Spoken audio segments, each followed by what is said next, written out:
Ceritanya dimulai dari seorang pegawai biasa di Jepang bernama Takeru, yang lagi jalan pulang dari kantor. Dia duduk buat nonton TV, karena ngerasa bosen sama rutinitasnya yang gitu-gitu aja. Takeru nyalain TV, mikir-mikir seru juga kali ya.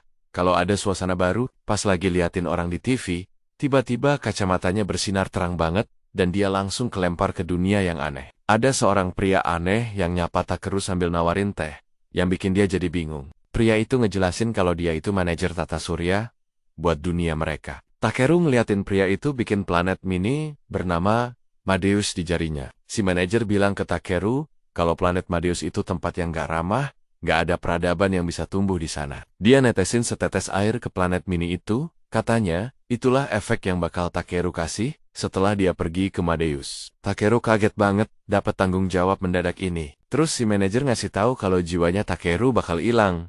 Soalnya dia itu udah mati. Kaget. Takeru ngerasa nggak punya pilihan lain, dan pria itu ngejelasin kalau dia bakal dapat kekuatan spesial buat ngebantu dia di dunia baru. Dia ngasih Takeru mana yang tak terbatas, dan nanya apa, dia mau kekuatan lain. Ya udah, Takeru minta harem yang isinya cewek-cewek imut. Si manajer ngangguk, terus ngasih Takeru kemampuan mencari yang diperluas, buat nemuin dan ngejual barang-barang langka. Setelah nulisin kekuatan lain buat dia, si manajer bilang, Takeru bakal punya kantong tanpa dasar buat nyimpen semua barang jarahannya dan kemampuan buat ngomong bahasa Madean. Tiba-tiba badan Takeru mulai ngilang dan si manajer mikir jangan-jangan dia ngasih kekuatan kebanyakan. Sampai liatan partner Takeru, si manajer jadi khawatir tapi bilang kalau dia bakal baik-baik aja. Takeru ngerasa kayak bakal kena tipu parah, tapi pandangannya langsung jadi gelap pas dia masuk ke dunia baru. Nggak lama, dia bangun dan lagi nyender di pohon, di sebuah hutan yang rimbun banget. Pas dia lihat ke atas,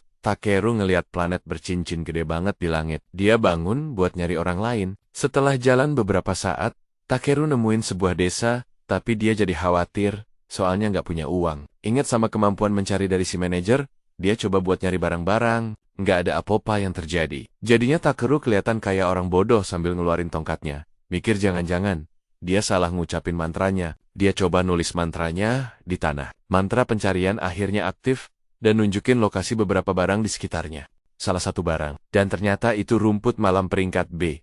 Seneng banget sama peringkatnya. Dia ngambil rumput itu sebelum ngambil barang-barang lainnya. Tapi Takeru jadi kecewa. Soalnya semuanya cuma peringkat E. Terus dia nemuin batu yang cantik. Tapi pas di-scan, ternyata itu kotoran monster. Takeru kaget banget. Ternyata kotoran itu peringkat C, dan langsung nyimpen barang-barang Nia di dalam kantong. Dia pergi buat ngejual barang-barang Nia di desa, dan nemuin penjaga yang lagi nguap di pintu masuk. Penjaga itu kaget lihat badan Takeru yang tinggi, dan nanya, apa dia seorang satria? Tapi Takeru ngejelasin kalau dia cuma seorang pengumpul, dan penjaga itu ngenalin diri sebagai Kapten Marlowe dari pertahanan desa. Marlowe jalan buat ngebukain pintu, sambil ngejelasin kalau desanya punya toko serba ada buat beli herbal-herbal punya Takeru. Pas Takeru masuk, dia ngerasa malu diliatin sama orang-orang yang penasaran. Dia masuk ke toko serba ada, dan penjaga toko nanya apa. Dia butuh sesuatu. Dia bisa jual kotoran monster, dan si penjaga toko kelihatan seneng banget sama kualitas barangnya. Dia bilang ke Takeru kalau itu bakal laku dijual seharga 1 koin emas. Jadi Takeru nanya apa uang segitu cukup buat nginep di penginapan. Penjaga toko ngejelasin kalau 1 koin emas bisa buat bayar 2 malam di penginapan yang harganya 500 rev per malam. Takeru kaget banget kotoran itu harganya semahal itu. Dan dengan senang hati nerima harga dari si penjaga toko. Si penjaga toko enggusap-pinggusap kotoran kinclong itu ke mukanya, dan nanya apa Takeru punya bahan-bahan lain. Takeru ngasih dia semua herbalnya, bikin si penjaga toko kagum sama kemampuannya. Penjaga toko nanya kenapa dia ngejual barang-barang langka di tokonya yang kecil. Takeru bilang kalau dia itu pedagang keliling, soalnya dia ngerasa punya bakat. Si penjaga toko nawarin Takeru pekerjaan serius. Dia minta dicarikan biji mis Sri Lanka dari gunung di timur, dan Takeru minta peta lokal. Si penjaga toko ngangguk, terus bayar Takeru 360 rev buat semua barangnya. Mata Takeru langsung melotot lihat uang sebanyak itu. Tapi si penjaga toko ngingetin kalau dia bakal ketemu monster di gunung dengan uangnya itu. Takeru pesen kamar di penginapan buat istirahat. Seorang pegawai masuk ke kamar bawa bak berisi air panas. Dia bilang ke Takeru kalau dia bisa bersihin badannya pakai air itu. Dan Takeru nanya, di mana dia bisa mandi berendam. Pegawai itu bilang, kalau cuma bangsawan yang bisa mandi berendam di dunia mereka. Tapi Takeru juga bisa minta tolong sama penyihir air. Seneng banget bisa pakai sihirnya sendiri. Takeru ngambil mangkoknya dan ngasih si cewek uang yang lumayan buat jajan. Setelah cewek itu pergi, Takeru coba ngucapin mantra buat mandi air. Kata bersih langsung nyiptain semburan air yang ngebersihin badan Takeru sampai kinclong di luar kamarnya. Si cewek kaget dengar suara Takeru yang kedengeran. Dia seneng banget badannya udah bersih, tapi jadi kesel karena nggak bisa berendam di bak mandi yang nyaman. Besoknya, Takeru ngumpulin herbal lagi sebelum nemuin simbol sekop. Pas dicek, dia nemuin tengkorak busuk yang pakai perlengkapan tempur. Takeru kaget sampai jatuh ke belakang, sadar kalau itu adalah mayat seorang petualang yang udah gugur. Dia ngambil sebuah jimat yang isinya surat dari saudara perempuan si petualang. Takeru jadi tahu kalau petualang itu lagi nyari uang buat nyembuhin penyakit ayahnya. Tapi adiknya pengen dia pulang ke rumah. Ngerasa sedih sama arwah yang malang itu, dia bikinin kuburan buatnya dan ngasih beberapa doa. Setelah itu, dia bikin perisai sihir di sekelilingnya dan pakai bahan bakar buat nyalain api. Takeru naruh panci di atas api dan ngisinya pakai air dan sayuran buat bikin sup. Terus dia masukin daging ke dalam supnya dan ngeliatin panasnya api masak semua bahan-bahannya. Begitu supnya mateng, Takeru nyicipin sesendok dan rasanya enak banget. Dia muji-muji dunia langit es, karena udah ngasih dia banyak banget bumbu-bumbu yang enak. Setelah makan, Takeru pergi ke hutan putih, para naga kuno. Dia tahu ada monster-monster berbahaya di dekat situ. Dia nyiptain cahaya pakai mantra. Cahaya itu nunjukin beberapa herbal di sekitarnya, dan Takeru jadi kecewa karena nggak ada biji sama sekali. Ngerasa bersyukur belum ketemu monster, dia mulai metikin herbal. Takeru mikir jangan jenggen bau badannya yang gak enak itu, yang bikin monster-monster pada ngejauh, dan mulai lari-lari seneng di dalam hutan.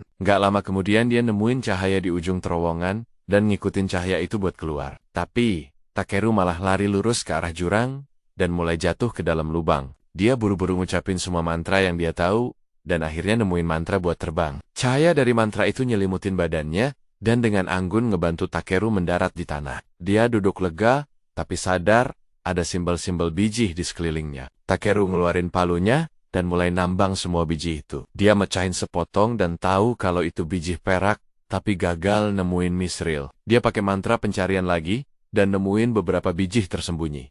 Tapi ngerasa tanah di sekitarnya bergetar. Dia mutusin buat ngambil biji itu dan cepat-cepat pergi. Pakai mantra bola api buat ngebongkar batu yang tersembunyi. Begitu mantranya mecahin batu itu, Takeru nemuin potenggen-potenggen kecil misril di dalamnya. Dia kecewa sama jumlahnya yang sedikit, dan gak peduli sama tanah yang bergetar, buat nyari biji lebih banyak. Dia ngejelajahin sisa gua itu, dan nemuin danau bawah air yang jernih banget di dasarnya. Dia buru-buru nge-scan airnya dan tahu kalau itu adalah air elemen sihir. Peringkat SS. Takeru seneng banget sama penemuannya yang berharga, tapi baru sadar kalau itu sebenarnya air dari sarang naga kuno. Suara berat tiba-tiba kedengeran, nanyain siapa penyusupnya. Tapi Takeru nggak peduli, dan malah mikirin gimana caranya ngumpulin air itu. Dia coba minum airnya, tapi tiba-tiba airnya nyembur pas naganya keluar. Naga itu marah-marah nyuruh Takeru berhenti ngacangin dia, dan Takeru cuma diem, ngeliatin makhluk itu. Si naga sadar betapa tenangnya Takeru di hadapannya, dan Takeru minta maaf, karena udah masuk ke sarangnya. Pas naga itu meriksa badan Takeru, dia ngerasa aneh harus nurut sama naga itu. Si naga jadi hormat sama keberanian Takeru, dan nanyain identitasnya. Takeru ngenalin dirinya sebagai manusia, bikin si naga kaget sama jumlah mana yang banyak banget di badannya. Naga itu ngungkapin kalau mana Takeru yang bikin dia kebangun, tapi Takeru jadi bingung. Naga itu bilang ke Takeru kalau mananya sekuat mana miliknya, dan Takeru akhirnya sadar kalau dia lagi ngomong sama makhluk purba. Si naga ngangguk dan ngenalin dirinya sebagai Valdius. Takeru nanya apa? Dia boleh manggil dia Val, dan Valdius setuju. Dia minta tolong ke Takeru, katanya dia bisa ngebangunin anak Kanania pakai kekuatannya yang luar biasa.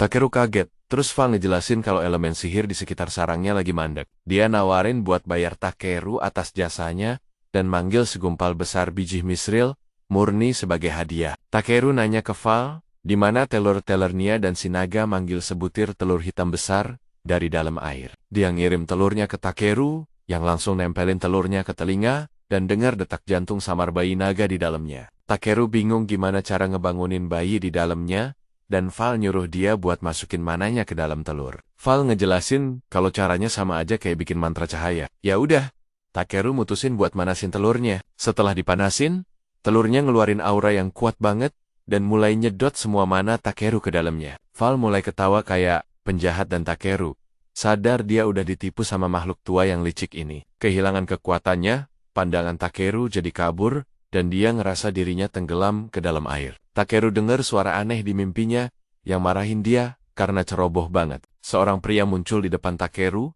dan nunjukin kalau seharusnya dia lari dari naga itu. Pria itu bilang ke Takeru kalau dia udah main-main sama planet Madius selama ribuan tahun. Tapi Takeru udah ngeguncang seluruh dunia, padahal baru hari kedua di sana. Pria itu mikir kecerobohan Takeru bakal ngebuat perlindungan dari manajer luar angkasa jadi lemah, sebelum inget kalau Takeru pengen partner yang imut. Pas mata Takeru mulai nutup lagi, pria itu bilang kalau dia pantas dapat masalah. Sebelum Takeru sempat nanya penjelasannya, mimpinya buyar, dan dia bangun di dunia nyata. Takeru dengar suara imut mencicit di gua yang gelap, dan Val nanya, apa dia baik-baik aja? Takeru mikir Val lagi ngerjain dia pakai suara palsu, dan pakai mantra cahaya buat ngebongkar kedoknya. Tapi, dia malah nemuin seekor bayi naga yang baru netas, mencicit ke arahnya, dan langsung lompat ke mukanya. Setelah Takeru nurunin bayi naga itu, Val nyuruh dia buat ngasih nama. Takeru kaget Val ngebolehin dia ngasih nama anaknya. Si naga ngejelasin kalau anaknya udah punya nama naga, tapi Takeru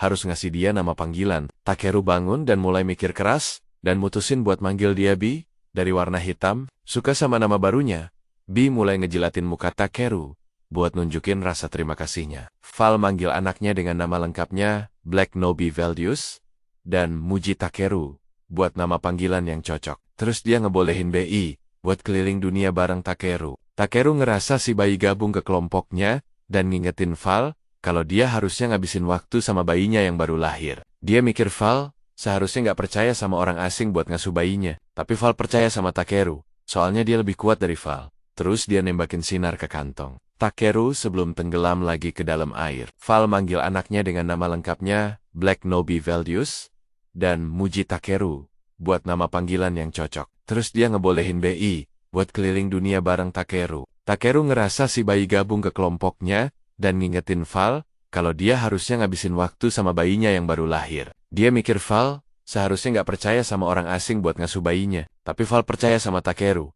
soalnya dia lebih kuat dari Val. Terus dia nembakin sinar ke kantong Takeru sebelum tenggelam lagi ke dalam air. Sementara Bei terus-terusan ngejilatin muka Takeru, Val ngucapin selamat tinggal sebelum ngilang ke kedalaman air. Takeru kaget sama pengalaman aneh ini dan nanya serius ke Bei, apa dia siap buat perjalanan mengumpulkan barang. Bei setuju dengan senang hati.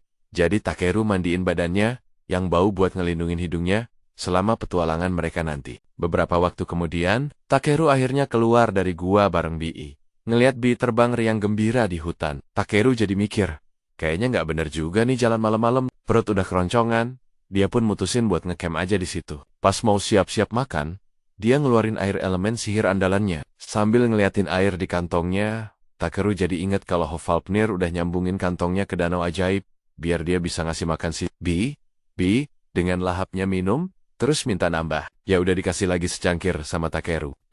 Cangkir yang ini malah disodorin ke Takeru. Akhirnya dia nyobain juga deh air ajaib itu. Abis, negak air seeger.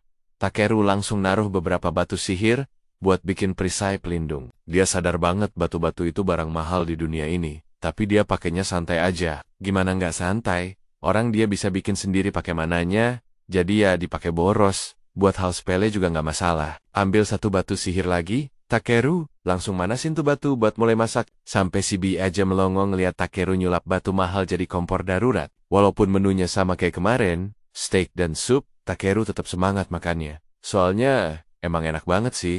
Takeru ngeliat si Bi udah ngeces aja liat daging. Tapi dia agak khawatir juga. Takutnya makanan asing ini malah bikin si Bi sakit perut. Dikasihlah secuil buat nyoba.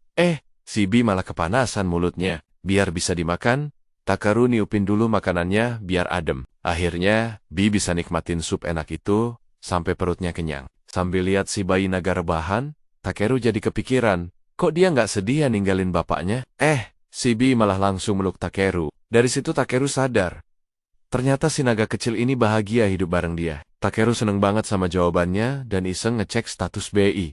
Ternyata, walau masih bayi, peringkatnya udah B, dengan segudang kemampuan elemen yang dahsyat. Takeru jadi serius mikirin BI, tapi tetap aja, nganggapnya anak kecil, yang harus dididik bener-bener. Sambil ngeliatin si bayi naga yang males-malesan, dia ngasih peringatan keras biar nggak macem-macem, biarpun kekuatannya gede. Takuru Injinjiten B, kalau ada apa-apa, nanti dia yang diomelin sama Hofalpnir. Tapi baru aja mau selesai ngomong, si naga udah keburu tidur. Takeru jadi mikir, jangan-jangan si manajer dimensi ini sengaja ngasih dia partner reptil. Keesokan harinya, Takeru naik gunung buat balik ke hutan, dan kaget ngeliat hutannya kelihatan damai banget pas siang hari. Takeru mikir dia nggak usah terlalu pusing sama aturan dunia isekai. Pas Bi lagi asyik main, Takeru ngeluarin jurus pencariannya buat nyari tanaman herbal buat dijual. Pas lagi nemu beberapa tanaman baru, tiba-tiba Bi lari ketakutan. Takeru langsung nyari monster, dan ternyata ada beberapa di sekitar situ. Takeru jadi inget kejadian sebelumnya.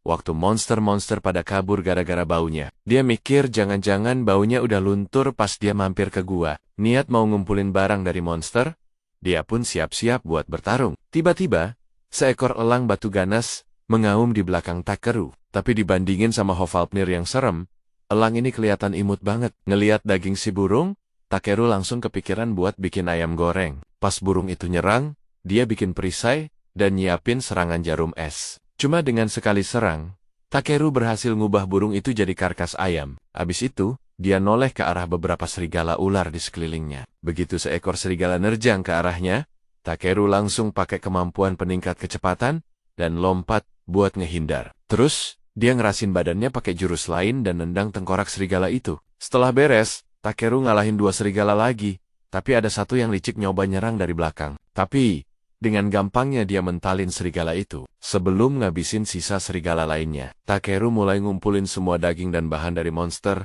tapi dia sadar, masih banyak monster lain di dekat situ. Males ngabisin waktu seharian buat berantem, Takeru bingung gimana caranya kabur. Akhirnya, Bi nyamber dia, dan berusaha keras ngepakin sayapnya. Awalnya Takeru ragu Bi kuat ngangkat badannya, tapi ternyata di luar dugaan, dia keangkat juga. Biar Bi bisa terbang gampang, Takeru ngurangin berat badannya pakai mantra, dan mereka langsung melesat ke angkasa. Saking kencengnya, Bi ngebawa Takeru tinggi banget, sampai Takeru teriak ketinggian. Kaget, si bayi naga malah ngejatuhin Takeru ke tanah. Pas sadar, Takeru udah dijilatin sama Bi, dan baru nyadar kalau dia udah dikeluarin dari hutan. Takeru kaget banget sama kecepatan BI, dan makasih atas bantuannya. Tapi, dia juga ngingetin si naga buat lebih pelan-pelan lain kali, soalnya dia nggak kuat ngimbangin tenaganya. Senning dipuji, Bi nyoba meluk Takeru, tapi malah nyundul perutnya. Setelah itu, mereka mulai jalan balik ke desa Torumi. Sambil jalan, Bi ngeliat ada dahan aneh di tangan Takeru, jadi Takeru ngejelasin kalau itu namanya dahan Yggdrasil. Takeru ngaku kalau dia udah punya barang legendaris. Peringkat SS ini, dari hari pertamanya di dunia ini, tapi kekuatannya lagi nggak aktif. Bi ngangguk-ngangguk sebelum niupin asap ke dahan itu. Takeru kaget bukan main. Pas lihat napas ajaib Bi, ternyata bisa ngebangunin item yang lagi tidur itu. Dia jadi bingung gimana cara pakai tongkat barunya, soalnya ini malah bikin dia kelihatan kayak penyihir, bukan pengumpul. Tiba-tiba, kedengeran suara geraman dari hutan, dan Takeru nyuruh Bi buat waspada. Pas Takeru lagi nebak-nebak itu monster apa, Bi tiba-tiba terbang ke arah sumber suara. Takeru langsung ngejar, berharap si bayi naga nggak kenapa-napa. Dia nemuin Bi lagi muter-muter di atas pohon, dan ngelihat seorang elf muda pingsan di bawahnya. Takeru ngira dia diserang monster, tapi suara perut si elf yang keroncongan ngejawab pertanyaannya. Ternyata dia belum makan berhari-hari. Si elf minta air. Takeru langsung ngambil air segar dari tasnya, dan si elf langsung neguk sampai habis. Elf itu makasih ke Takeru, tapi perutnya masih lapar. Ingat masih punya sisa bekal, Takeru ngasih dia roti lapis, dan si elf langsung melahapnya dengan rakus. Pas cewek itu muji makanannya kayak makanan surga,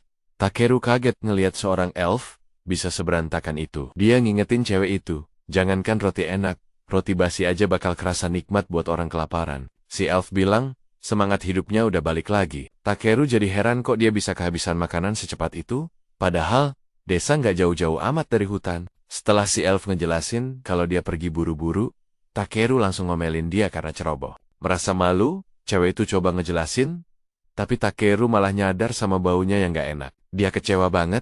Harusnya wangi bunga, ini kok malah bau aneh. Si cewek elf tersinggung sama omongan kasarnya. Setelah ngucapin makasih, Dia langsung bangun dan lari ngibrit ke dalam hutan. Begitu si cewek elf pergi, Takeru ngumpulin beberapa bahan lagi sambil jalan pulang. Di luar hutan, Bee ngeliat sesuatu dan Takeru sadar ada kereta kuda di jalan. Pas keretanya makin deket, Takeru ngeliat yang narik itu kuda unicorn peringkat E yang spesial. Kusir kereta yang bernama Poran nanya Takeru lagi ngapain sendirian di hutan. Takeru ngejawab kalau dia lagi jalan ke desa Torumi. Poran kaget, Takeru jalan kaki sejauh itu, sementara istri dan anak-anaknya ngeliatin dengan penasaran. Apalagi pas lihat tongkat di tangan Takeru. Poran nanya, apa Takeru itu penyihir? Takeru buru-buru ngejelasin kalau dia cuma seorang pengumpul. Poran malah kagum, soalnya itu pekerjaan langka. Dia bilang tujuannya juga ke Torumi dan nawarin tumpangan. Takeru nolak, bilang badannya kegedean buat muat di kereta, dan anak-anak Poran malah ketawa ngeliat penampilan aneh Takeru. Tapi, Poran maksa Takeru buat ikut,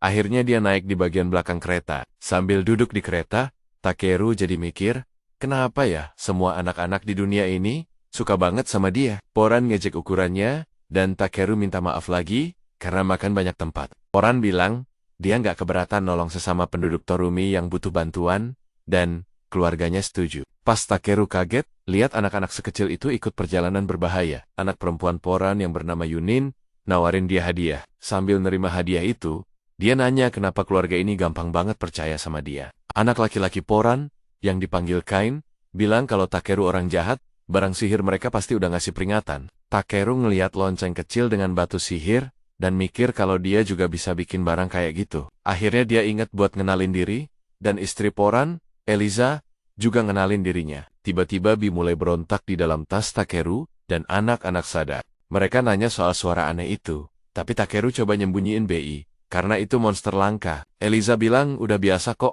petualang punya monster peliharaan, jadi Takeru ngebolehin mereka lihat. Begitu Bee keluar, anak-anak langsung gemes. Sementara Poran dan istrinya kaget, Takeru bisa punya naga langka. Buat nyembunyiin identitas asli Bee, sebagai naga purba, Takeru bilang, itu cuma naga hitam biasa. Mereka jadi ngira dia satria naga. Takeru ngejelasin kalau dia cuma netesin telur naga yang dia temuin.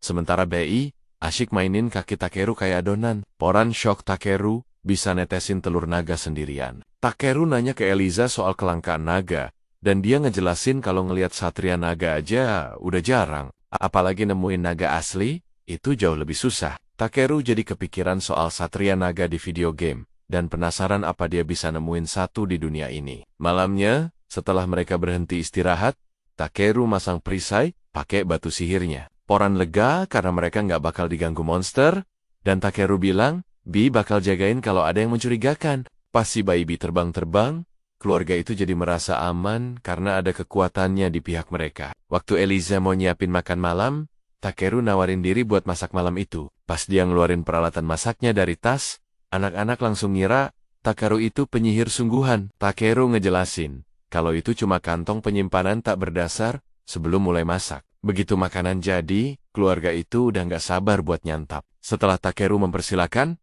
anak-anak langsung makan duluan, dan seketika jatuh cinta sama masakannya. Poran dan Eliza juga nyobain, dan Eliza muji-muji masakan Takeru. Tapi, Poran diem aja sambil bahunya gemeteran. Eliza jadi khawatir, dan nanya apa dia baik-baik aja. Tiba-tiba Poran ngangkat muka dengan air mata dan ingus bercucuran. Nangis, karena akhirnya bisa makan makanan beneran, setelah sekian lama, cuma makan daging kering, hambar selama perjalanan. Dapat pujian selebay itu, Takeru jadi ketawa.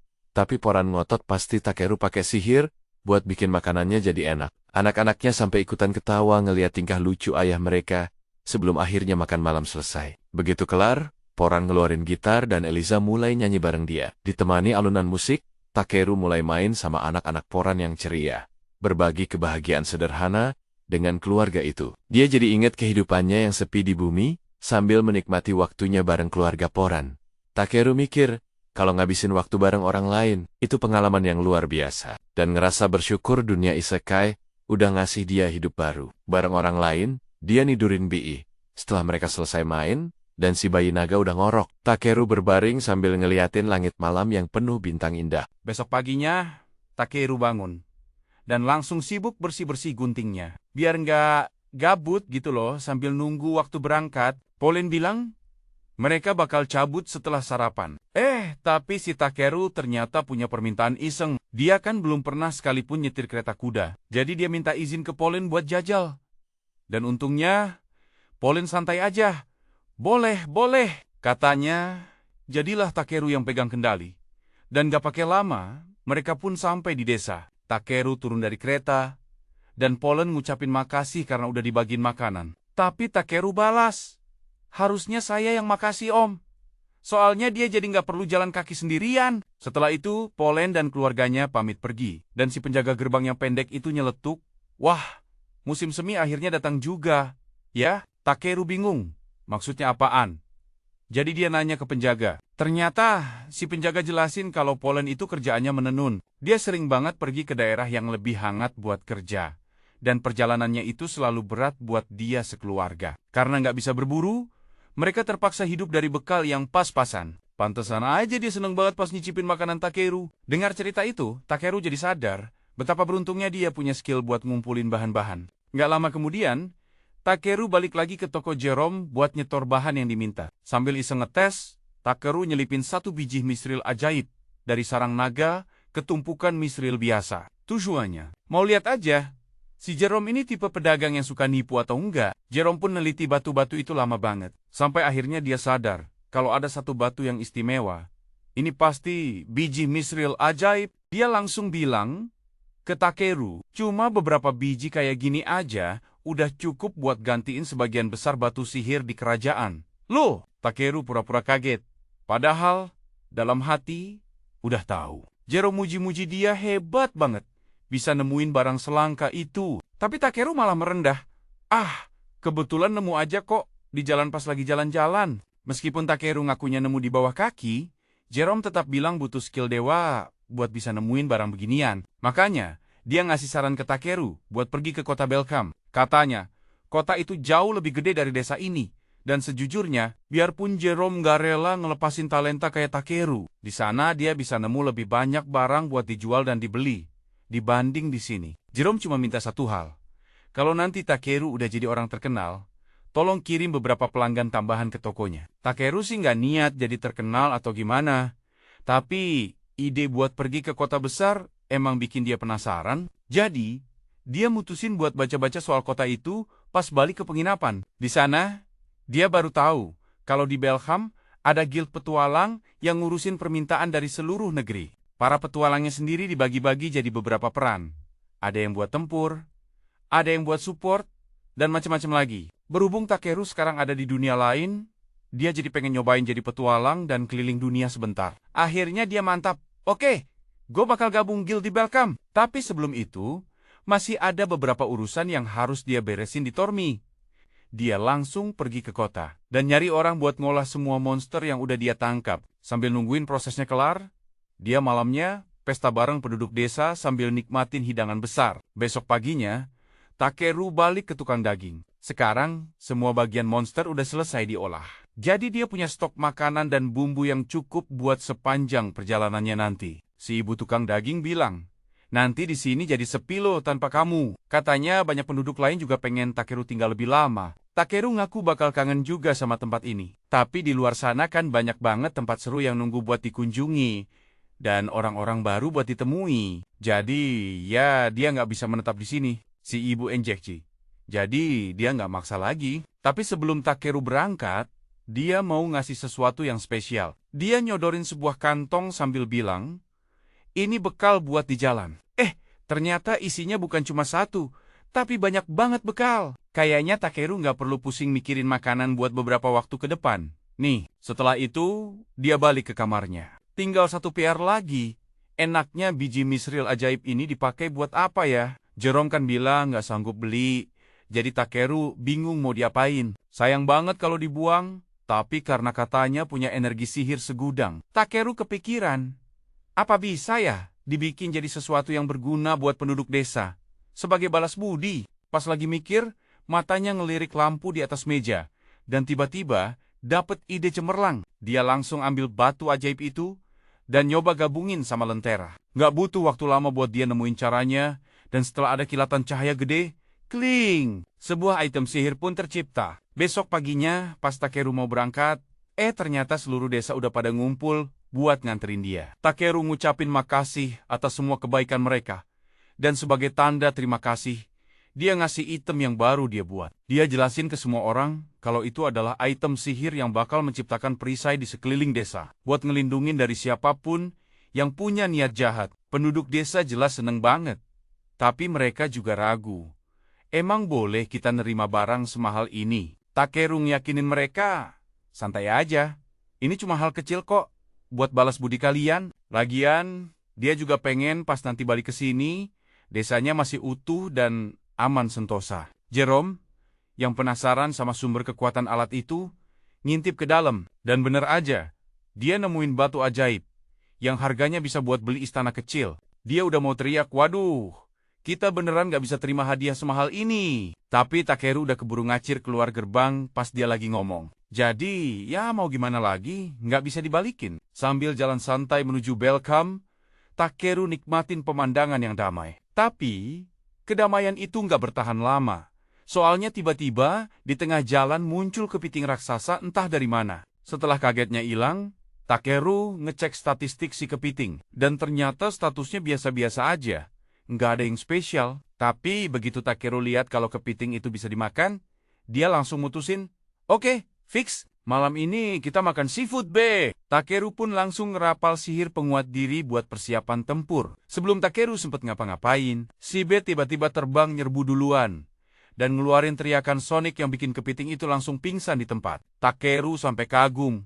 Soalnya dia nggak nyangka si B bisa ngelakuin hal sekeren itu. Tapi pertarungan belum kelar. Karena mendadak muncul dua kepiting raksasa lagi. Takeru mikir dia aman di tengah jalan. Kan kepiting jalannya miring. Wah, ternyata dia salah besar. Kepiting-kepiting ini bisa maju lurus dengan super cepat. Keduanya langsung ngepung dia. Dan Takeru udah pasrah bakal digeprek. Tapi sebelum capit mereka nutup, B dengan sigap narik Takeru ke udara. Bikin kedua kepiting itu malah saling tabrakan. Takeru ngucapin makasih ke B karena gerak cepatnya. Tapi pertarungan belum selesai. Soalnya kepiting pertama tadi udah siuman dan langsung nyeruduk Takeru membabi buta. Takeru pun manggil tongkatnya dan langsung menghantam kepiting itu sampai mental ke udara. Akhirnya tewas seketika. Nah, karena semua kepiting udah kalah, waktunya Takeru buat masak-masak. Pertama, dia pakai sihir pengeras di lengannya, biar jadi kayak pisau dadakan. Terus, dia mulai potongin semua capit dan kakinya. Beberapa menit kemudian, semua bagian tubuh kepiting udah siap buat direbus. Dia ngeluarin panci raksasa dan masukin semuanya. Gak usah nanya dari mana dia dapat panci segede itu. Ya, dia nambahin air dan garam yang banyak. Dan setelah direbus beberapa jam, daging kepitingnya akhirnya matang. Dia dan B langsung makan dengan lahap. Keduanya suka banget sama rasa daging kepitingnya. Jadi, mulai sekarang, Takeru bertekad bakal ngalahin dan makan monster sebanyak mungkin, biar mereka bisa nyobain segala macam makanan enak. Beberapa hari kemudian, Takeru dan B akhirnya tiba di gerbang kota Belcam. Dia takjub banget lihat tembok bentengnya yang megah. Dia lihat ada antrean panjang di gerbang buat pemeriksaan. Jadi dia jalan buat ikut ngantri. Tapi sebelum gilirannya tiba, dia mutusin buat nyamarin tas sihirnya. Soalnya bakal gawat kalau para penjaga tahu dia punya penyimpanan tak terbatas. Pas giliran Takeru, dia dipanggil ke ruangan terpisah buat ketemu sama penjaga. Sementara yang satu ngegeledah barang-barangnya, yang satu lagi nanya dia ada urusan apa di Belcam. Takeru jelasin kalau dia kesini karena tertarik buat daftar di guild petualang, dan si penjaga pria itu kayaknya ngerti. Soalnya, Belcam emang punya guild terbesar di benua. Si penjaga sih nggak curiga sama Takeru, tapi tugas tetaplah tugas. Jadi, dia bilang bakal ngecek Takeru pakai Everest. Takeru belum pernah dengar soal Everest ini, jadi dia nanya alat apaan itu. Si penjaga jelasin, kalau alat itu intinya bisa ngecek seseorang itu mencurigakan atau enggak. Takeru sih oke-oke aja, daripada disuruh geledah seluruh badan sampai ke dalam-dalam. Si penjaga pun pakai alat itu buat mindai dia. Dan setelah beberapa detik, dia bilang, nggak ada yang aneh. Takeru jadi penasaran apa yang dilihat si penjaga. Jadi dia pakai skillnya buat mindai alat sihir itu. Dan dia lihat jendela status yang muncul di hadapan si penjaga. Isinya cuma bilang kalau Takeru bisa pakai sihir. Dia lega banget, karena daftar skill seabrek yang dikasih dewa ternyata nggak muncul di pemindaian biasa. Para penjaga bilang dia boleh lewat. Tapi ada satu pertanyaan lagi sebelum Takeru pergi. Bukan masalah besar sih, tapi dia penasaran kenapa di layar status Takeru ada tulisan berkah para naga. Takeru ngejelasin kalau itu mungkin gara-gara hewan peliharaannya. Dia pun nyuruh B buat keluar, dan kedua penjaga itu langsung terpesona sama imutnya si B. Ternyata nggak ada aturan yang melarang bawa naga peliharaan. Jadi, Takeru diizinin bawa B masuk, tapi si penjaga bilang dia harus masangin semacam penanda ke B sebagai bukti kepemilikan. Jaga-jaga, kalau ada apa-apa di kota, Takeru bingung mau pakai apa. Soalnya, dia nggak bawa kalung. Tapi terus dia ingat kalau anak-anak Polen beberapa hari yang lalu ngasih dia jimat keberuntungan. Dia pun ngeluarin jimat itu dari tasnya dan masangin ke ekornya, Bi. Kata si penjaga, itu udah cukup. Sekarang, tinggal bikin laporan ke wali kota kalau ada naga yang masuk kota. Tapi itu bukan urusan Takeru. Mereka balikin tasnya dan ngasih tahu kalau mau ke guild petualang, tinggal lurus aja ikutin jalan utama. Begitu Takeru nginjakin kaki pertama kali di kota, dia makin takjub. Ternyata lebih keren dari yang dia bayangin. Tiba-tiba, B nunjuk ke sebuah bangunan besar di ujung jalan. Dan Takeru yakin, itu pasti guild petualang. Jadilah dia dan B masuk ke dalam, dan lihat-lihat sekeliling. Beberapa saat kemudian, seorang wanita bernama Europa nyamperin Takeru, dan nyambut dia di guild petualang. Katanya, mereka selalu seneng kalau ada anggota baru. Jadi dia nganterin Takeru ke meja resepsionis. Di sana, Takeru dikenalin sama resepsionisnya, Ariana. Dia diminta buat ngisi nama dan pekerjaan di formulir. Kelihatannya gampang.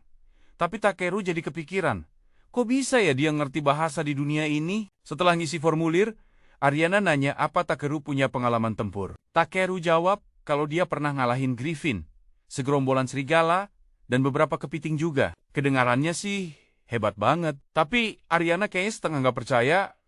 Takeru cuma ngarang. Jadi dia nanya, ada bukti kemenangannya nggak? Takeru bilang dia punya bukti, tapi ukurannya gede banget. Jadi dia nanya, beneran nih, boleh dikeluarin di sini? Ariana mikir paling segede apa sih? Jadi dia nyuruh Takeru keluarin aja. Betapa kagetnya dia pas Takeru narik keluar seekor kepiting raksasa dan ngejatuhinnya pas di atas mejanya. Meja Ariana langsung remuk seketika. Dan Takeru sadar, kayaknya dia udah bikin masalah. Tapi buat pembelaan, kan tadi dia udah ngingetin kalau buktinya itu gede. Semua pengunjung guild langsung rubungin buat lihat ada keributan apa. Dan si ketua guild nanya, ada apa gerangan? Takeru bilang dia cuma mau nunjukin kepitingnya ke Ariana. Dan ketua guild bisa lihat itu, tapi dia jadi curiga pas tahu Takeru punya kotak hitam. Dia nanya, dari mana Takeru dapat barang itu? Takeru jawab kalau itu hadiah, dan setelah ketua guild pakai kemampuannya, dia yakin Takeru ngomong jujur. Ternyata ketua guild punya skill pemindai yang mirip punya Takeru. Tapi bukannya lihat layar status. Dia cuma lihat aura di sekitar orang yang bisa ngasih tahu niatnya baik atau buruk. Dan aura Takeru kelihatannya baik-baik aja. Jadi nggak perlu dihukum cuma karena kesalahan sepele. Dia bilang mereka bisa menilai kepitingnya. Dan bayarannya bakal cair akhir hari. Tapi Takeru malah bilang kalau kepitingnya itu rencananya mau dia makan nanti. Yang bikin semua orang di guild melongo kaget. Kerumunan makin rame, jadi Ariana bilang dia bakal lanjutin pendaftaran Takeru di ruangan sebelah. Begitu dia dapat meja baru. Dia bilang kepiting itu udah jadi bukti yang cukup kalau Takeru petarung hebat. Dia pun nyelesain pendaftarannya dan ngasih gelang guild ke Takeru. Ariana tahu, Takeru harusnya dapat peringkat lebih tinggi. Tapi sesuai aturan guild, semua anggota baru wajib mulai dari peringkat F. Tapi, dia yakin, dengan skill Takeru, naik peringkat itu cuma masalah waktu. Beberapa waktu kemudian, Takeru akhirnya berhasil menemukan keluarga dari mayat prajurit yang sudah membusuk, yang dulu ia temukan di hutan dekat desa Tormi. Dia menyerahkan barang-barang peninggalan prajurit itu kepada keluarganya. Begitu mereka melihat barang-barang itu, tangis mereka pun pecah. Karena kabar ini benar-benar baru bagi mereka. Takeru menyadari kalau seluruh keluarga itu kelihatannya kurang gizi dan sakit-sakitan. Dia jadi teringat obrolannya dengan penjaga saat pertama kali masuk kota. Waktu itu dia sempat bertanya tentang prajurit itu, yang namanya Belria Fen dia tahu dari surat yang ada di barang-barangnya. Si penjaga bilang kalau Belria kelihatannya mengambil misi untuk membeli obat bagi ayahnya, tapi tidak pernah kembali lagi. Takeru menebak kalau si malang Belria sayangnya tewas dalam misi tersebut. Dia merasa kasihan pada keluarga Belria, dan ingin melakukan sesuatu untuk mereka. Setelah membantu keluarga itu, dia langsung menuju Guild Petualang dan menukar setumpuk tanaman herbal dengan seorang pria rubah. Tiba-tiba, resepsionis Guild bernama Ariana datang. Mencoba menguping, si pria rubah sadar ada telinga kelinci yang menyembul dari balik tembok. Jadi dia langsung bertanya, ada masalah apa? Dengan ragu-ragu, Ariana keluar dan menjelaskan kalau dia menerima setumpuk permintaan misi dari klien yang secara spesifik. Ingin Takeru yang mengerjakannya. Ini menunjukkan kalau dalam waktu singkat, Takeru sudah berhasil membangun reputasi besar di kota. Takeru sendiri tidak yakin bisa menyelesaikan semua misi itu sendirian, tapi dia tetap mengambil setengahnya dan setuju untuk mengerjakannya secepat mungkin. Setelah menjual bahan-bahan yang dikumpulkannya, Takeru pergi ke pemandian umum untuk bersantai sejenak bersama Black sambil mengenang waktunya di kota berkaim. Menurut perhitungannya, sudah setengah bulan berlalu dan semuanya berjalan mulus. Dia ingat saat pertama kali datang ke pemandian ini. Airnya kotor bukan main. Tapi dengan sigap, dia langsung membersihkan kolam dan aliran airnya menggunakan sihir pemurnian miliknya. Berkat jasanya itu, sekarang dia bisa datang ke sini setiap hari untuk menghilangkan rasa lelah. Suatu hari, seorang manusia buas bernama Clay muncul dan menghampiri Takeru, mengatakan kalau dia mendengar desas-desus di kota bahwa Takeru bisa menggunakan sihir penyembuhan yang hebat. Takeru meminta Clay untuk menjelaskan lebih lanjut, dan Clay bilang kalau orang-orang membicarakan Takeru yang telah menyembuhkan orang sakit parah dari daerah kumuh menggunakan sihir. Ternyata, gosip itu benar adanya, karena Takeru memang melakukannya. Faktanya, dia menggunakan sihir penyembuhan untuk menyembuhkan ayah Belria dan seluruh keluarganya, membuat mereka terlihat segar bugar kembali. Takeru mengakui kepada Clay kalau dia memang bisa sihir penyembuhan, tapi menganggapnya bukan hal yang besar. Clay lalu bertanya, apakah Takeru menerima bayaran dari ayah Belria?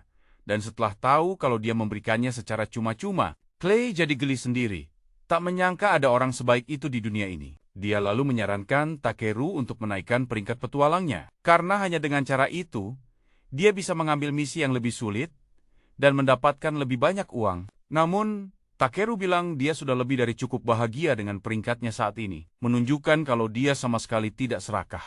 Clay menganggap sikap Takeru ini mengkhawatirkan dan memperingatkannya. Kalau menjadi terlalu baik hati, akan membuatnya jadi pusat perhatian. Beberapa hari kemudian, Takeru menjalani rutinitasnya seperti biasa di Guild Petualang untuk menukar bahan-bahan yang telah dia kumpulkan. Si pria rubah benar-benar memohon agar Takeru menaikkan peringkatnya. Menasihatinya kalau orang sekali berdia, seharusnya mengambil misi tingkat tinggi. Tapi Takeru sekali lagi menegaskan kalau dia tidak tertarik dan hanya ingin hidup damai. Omong-omong soal damai, tiba-tiba segerombolan goblin menyerbu ke arah kota. Semua petualang dari peringkat D dikumpulkan untuk bersiap bertahan. Tapi Takeru, yang hanya peringkat F, mencoba menyelinap pergi diam-diam. Namun, sebelum dia berhasil kabur, ketua guild, Rudor, menyeretnya ikut serta. Karena dia tahu betul seberapa kuat Takeru sebenarnya. Rencana Rudor adalah menghentikan semua goblin sebelum mereka bisa menyeberangi sungai terdekat. Dan dia membakar semangat para petualang dengan pidato yang levelnya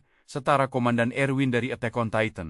Tak lama kemudian, para petualang menuju medan perang dan mendirikan markas di puncak gunung untuk mengawasi segala arah. Banyak petualang sudah maju ke garis depan. Tapi Takeru memilih tinggal di belakang, karena dia ini pecundang sejati. Museli ikut bersama Takeru dan terus memeganginya erat-erat. Ketakutan setengah mati dengan hewan liar di sekitar mereka. Takeru sadar Museli gemetaran ketakutan. Jadi dia mencoba menenangkannya dengan mengatakan kalau perannya di sini sangat besar. Rupanya Museli adalah seorang penyembuh. Jadi Takeru memintanya menggunakan sihir untuk menyembuhkan yang terluka selama pertempuran. Dia bilang, tidak ada yang memalukan dari rasa takut akan hal yang tidak diketahui. Tapi sebagai manusia, mereka harus menghadapi ketakutan itu untuk bertahan hidup. Kata-kata Takeru berhasil mengangkat semangat Museli, dan dia menjadi lebih bertekad dari sebelumnya untuk bertugas sebagai perawat penyembuh di pertempuran yang akan datang. Clay juga ada di markas, dan melihatnya, Takeru bertanya, kenapa prajurit sepertinya tidak pergi ke garis depan. Clay menjelaskan kalau dia punya bekas luka besar di punggungnya, dan di dunia ini, bekas luka seorang prajurit adalah aib terbesarnya. Karena itu menandakan, luka itu didapat saat melarikan diri dari musuh.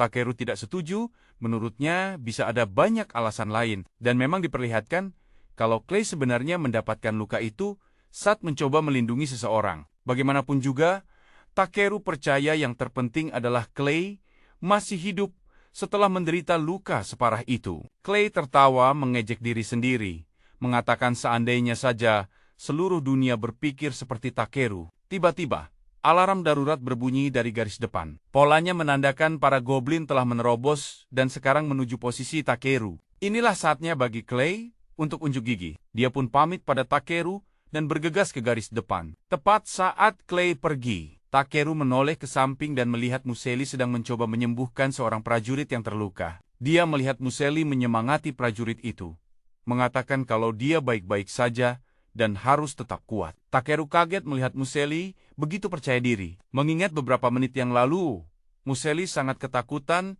dan bersembunyi di belakangnya. Kekuatan Museli membuatnya merasa sangat dikuatkan dan dorongan untuk berbuat lebih banyak membuatnya menjadi lebih baik. Dia mengaktifkan perisai sihir dan penghalang sihir. Tepat saat penghalang itu menutupi mereka, dia berpesan agar mereka menjaga diri sampai dia kembali bersama Clay, lalu mengeluarkan sebatang tongkat. Kemudian, dia pergi. Begitu sampai di medan perang, dia memperkuat kaki dan tangannya, lalu menghajar beberapa goblin yang menghalangi jalan. Dia melihat beberapa goblin lain telah mengepung timnya, jadi dia bergabung dengan mereka. Timnya tampak kesulitan bertahan, jadi dia meminta Black untuk membantu. Begitu Black menggunakan serangannya, para goblin pun tewas. Dia menemui yang lain dan bertanya apa yang telah terjadi. Mereka mengungkapkan kalau mereka diserang oleh goblin kelas yang lebih tinggi, terutama sersan goblin. Akibatnya, garis pertahanan depan mereka hancur, dan mereka harus berjuang sambil mundur. Para goblin pasti sudah menginvasi kerajaan, jika bukan karena Clay yang telah membantu pertahanan mereka. Sayangnya, mereka memberitahunya kalau mereka kehilangan jejak Clay di tengah pertarungan dan tidak tahu di mana dia. Takeru merasa khawatir karena pada titik ini Clay hanya bertarung sendirian. Jadi dia berangkat untuk mencarinya. Tepat seperti dugaannya, Clay memang sedang bertarung sendirian. Takeru tiba tepat pada waktunya dan menyerang para goblin. Ini memberi Clay sedikit ruang untuk bernapas. Tapi Clay bertanya, kenapa Takeru datang? Dia berpendapat Takeru terlalu lemah untuk berada di sana. Tapi Takeru percaya Clay terlalu terluka untuk bertarung. Dia memohon agar mereka pergi, tapi Clay tidak akan membiarkan rakyatnya kecewa begitu saja. Dia bersikeras jika dia pergi, para monster akan menyerang kota. Dia meminta Takeru untuk pergi dan memberitahunya bahwa sejauh apapun dia lari, sersan goblin pasti akan menyusul dan menyerang mereka. Jadi Clay menawarkan diri untuk tetap tinggal. Takeru hanya bisa menonton Clay berjuang mati-matian. Dia tahu Clay terluka dan dia merasa terganggu. Dia ingin menyembuhkan seluruh luka Clay. Tapi itu juga berarti menyembuhkan luka di punggung Clay. Jadi dia bertanya pada Clay, apakah luka itu punya arti? Dan apakah ada alasan kenapa luka itu ada di sana? Clay mengungkapkan, luka itu tidak ada gunanya. Itu hanya bukti kebodohannya. Melihat luka itu tidak ada gunanya, Takeru meminta Black membantu melawan para monster dan memperlambat mereka. Kemudian dia mengeluarkan elemen sihir air dari tasnya dan menuangkannya ke Clay untuk memulihkan tubuhnya sepenuhnya. Clay tampak tidak mengerti apa yang Takeru lakukan. Dia merasa sangat kuat dan semangatnya membara. Dia berbalik dan menatap Takeru, bertanya apa yang telah dia lakukan padanya. Takeru merasa tidak mungkin untuk mengatakan yang sebenarnya. Jadi dia hanya bilang kalau dia menyembuhkannya. Ya, apa yang Clay rasakan jauh lebih dari sekadar penyembuhan. Namun, apa yang mereka hadapi lebih penting. Jadi Clay menghadapi pertarungan dengan energi yang baru ditemukannya. Clay berubah menjadi wujud yang hebat, dan dengan cakarnya dia membelah para goblin menjadi dua dan mereka pun menang. Saat Clay terus bertarung, salah satu petualang lain yang melihat apa yang telah dilakukan Takeru datang menemuinya. Dia bertanya apa yang Takeru lakukan pada Clay dan lagi-lagi. Takeru meremehkan perbuatannya dan mengklaim dia hanya melakukan penyembuhan kecil. Si petualang tidak percaya padanya. Dia bertanya siapa Takeru sebenarnya, dan Takeru mengklaim dia hanyalah petualang peringkat F yang hanya ingin membantu mereka. Si petualang tidak percaya padanya dan merasa sangat curiga. Namun, karena Takeru telah banyak membantu mereka hari itu, dia tidak bisa menunjukkan keraguannya. Jadi, dia memutuskan untuk menerima apa yang Takeru katakan. Dia berterima kasih kepada Takeru karena telah menyelamatkan mereka hari itu dan mengatakan kepadanya bahwa Guild akan melakukan yang terbaik untuk memberinya hadiah. Takeru kembali ke penginapannya dan berasumsi bahwa semuanya akan tetap sama. Namun, kedamaiannya terganggu lagi ketika Clay pulih sepenuhnya dan datang menemuinya. Clay juga tahu bahwa apa yang Takeru lakukan padanya tidak normal. Jadi dia bertanya pada Takeru, apa yang telah dia gunakan padanya. Mencoba membela diri, Takeru mengatakan dia menyembuhkannya dengan elemen air. Dia mengungkapkan dari mana dia mendapatkan air itu dan memberitahunya bahwa itu dari naga kuno. Dia juga memberitahu Clay tentang naga yang merupakan ibu Black. Clay percaya padanya dan bertanya mengapa Takeru menggunakan elemen sehebat itu padanya. Takeru tidak berpikir itu sangat penting, meskipun alasan lain mengapa dia tidak peduli dengan air itu adalah karena dia punya banyak sekali. Clay berterima kasih atas apa yang telah dilakukannya. Dia bertanya, siapa Takeru dan dari mana asalnya?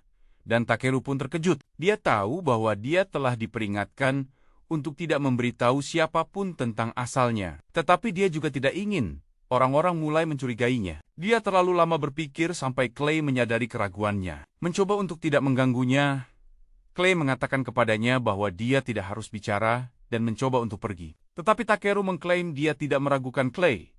Jadi dia akan memberitahunya. Dia memberitahu Clay bahwa dia berasal dari dunia lain. Sama seperti ketika orang mati dan mereka bereinkarnasi. Seperti yang bisa kamu duga, Clay tidak percaya pada Takeru. Dia mengakuinya sebagai lelucon dan mengabaikannya. Clay mengungkapkan bahwa apa yang Takeru gunakan padanya begitu hebat, sehingga dia telah berubah menjadi Dragonwood. Dragonwoods adalah garis keturunan kuno dari manusia kadal. Jadi ketika dia berubah menjadi Dragonwood, dia merasakan luapan kekuatan yang tidak bisa dia pahami. Dia hampir merasakan lepas kendali dan akan melakukan sesuatu yang buruk. Meskipun begitu, dia sangat senang bisa merasakan bagaimana rasanya menjadi Dragonwood kuno. Dengan santai Takeru bertanya apakah dia sekarang sudah kembali normal. Dia mengklaim, ya, dan Takeru menasihatinya agar dia terbiasa dengan wujud seperti itu, sehingga dia bisa mengendalikan kekuatannya dengan lebih baik. Clay menatapnya dengan rasa ingin tahu. Mengklaim bahwa dia selalu begitu santai dengan segala hal. Dan itu adalah sesuatu yang selalu ingin dia katakan padanya. Clay meninggalkannya dan dia pergi keluar kota. Dia melihat kota yang ramai. Dan memang begitulah seharusnya sebuah kota. Saat dia berjalan, dia melihat sebuah toko senjata. Dia berhenti di sana karena ingin membeli sesuatu. Pemilik toko memanggilnya dari belakang dan dia berbalik dengan gembira. Petualangannya berjalan lancar dan dia juga bersemangat. Cewek itu menyambut Takeru dengan ramah di tokonya. Nanya-nanya apa ada barang yang bikin dia naksir. Takeru langsung to the point. Nanya apa di situ jual gunting buat ngumpulin bahan. Soalnya guntingnya yang sekarang udah tumpul dan kelihatan capek banget. Si mbaknya bilang kalau gunting sih nggak ada. Tapi dia kayak kenal sama Takeru. Loh, ini kan si pengumpul bahan yang lagi viral itu ya? Pas Takeru Ingaku cewek itu langsung kenalin diri. Namanya Rebel. Dan bilang kayaknya dia bisa bantu. Rebel ngejelasin kalau gurunya, si Guresus, itu pandai besi kelas kakap. Jadi pasti bisa bantuin. Tapi, ada syaratnya. Takeru harus nyariin barang yang lagi diincar sama si kakek tua itu dulu. Takeru setuju buat dengerin detailnya. Jadi Rebel ngajak dia masuk dan ngasih tur keliling bengkel. Takeru kelihatan takjub banget sama karya-karya di sana.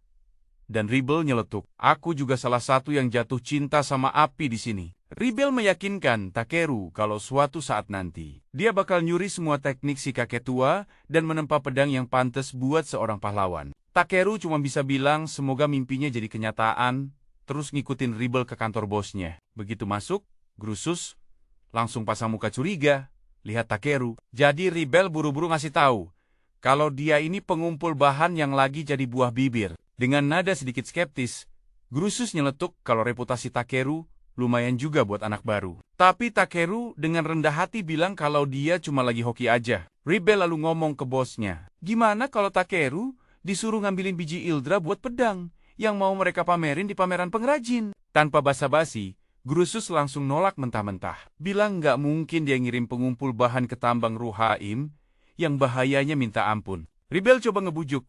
Bilang kalau nggak dicoba, ya nggak bakal tahu si Takeru mau atau nggak. Guresus langsung naikin suaranya buat nyuruh Rebel diam. Jawabannya tetap nggak. Tapi Rebel kepala batu. Dia terus-terusan maksa sambil ngingetin soal tenggat waktu yang mepet. Saking nekatnya, Rebel narik jenggot bosnya sambil nantang, "Ya udah, tempa aja pedangnya, pakai bahan seadanya. Coba aja kalau masih berani ngaku-ngaku master." Tantang Rebel. Tantang Rebel. Setelah itu, Grusus langsung teriak-teriak, bilang Rebel bener-bener kurang ajar. Tapi, dia juga ngasih peringatan. Tambang Ruhaim itu sekarang bukan cuma penuh monster, tapi ada gosip kalau di bawah sana ada iblis. Dengar itu, Rebel akhirnya kalem, dan ngaku kalau dia juga udah dengar desas-desus itu. Katanya, mungkin itu juga penyebab pasokan biji Ildra anjlok drastis. Grusus nanya ke Rebel, apa dia udah ngasih tahu soal itu ke si pengumpul bahan, dan Rebel langsung merasa bersalah. Karena sadar dia lupa. Grusus lalu ngasih petuah, pandai besi yang gak ngehargai nyawa itu, nggak pantas megang palu. Dia ngaku salut Rebel udah bawa Takeru demi bengkel mereka. Tapi dia nggak bakal tega ngorbanin anak muda, cuma karena mereka lagi kepepet. Rebel natap bosnya dengan penuh kekaguman. Kelihatan banget terharu. Dia pun minta maaf ke Takeru, dan minta dia lupain aja semua omongannya. Takeru malah nawarin mereka kue, dan kelihatan paham kalau satu-satunya biji yang cocok buat pedang, mereka cuma ada di tambang Ruhaim yang angker itu. Dengan pikiran itu, dia malah nanya ke Grusus, apa dia boleh minta dibuatkan gunting sebagai imbalan. Gunting yang cuma bisa dia pakai sebagai hadiah kalau dia berhasil ngumpulin biji Ildra dari tambang Ruhaim. Grusus cuma bisa nanya, kamu tadi nggak dengar apa yang saya bilang soal tambang itu? Tapi Takeru dengan santai ngeyakinin kalau dia bisa ngatasin apapun yang ada di bawah sana. Buat ngebuktiin, dia nunjukin potongan tubuh monster yang berhasil dia kalahin. Monster yang bahkan petualang peringkat B aja bakal kewalahan ngelawannya. Bukti itu cukup buat mereka ngasih Takeru kerjaan tersebut. Nggak lama, Takeru naik kereta kuda. Tahu kalau tujuan mereka ada di seberang desa Eburea dan dikelola sama Fozrel. Tiba-tiba si Bi nyeletuk pengen makan kepiting. Sayangnya, Takeru ngasih kabar buruk kalau stok kepiting udah ludes.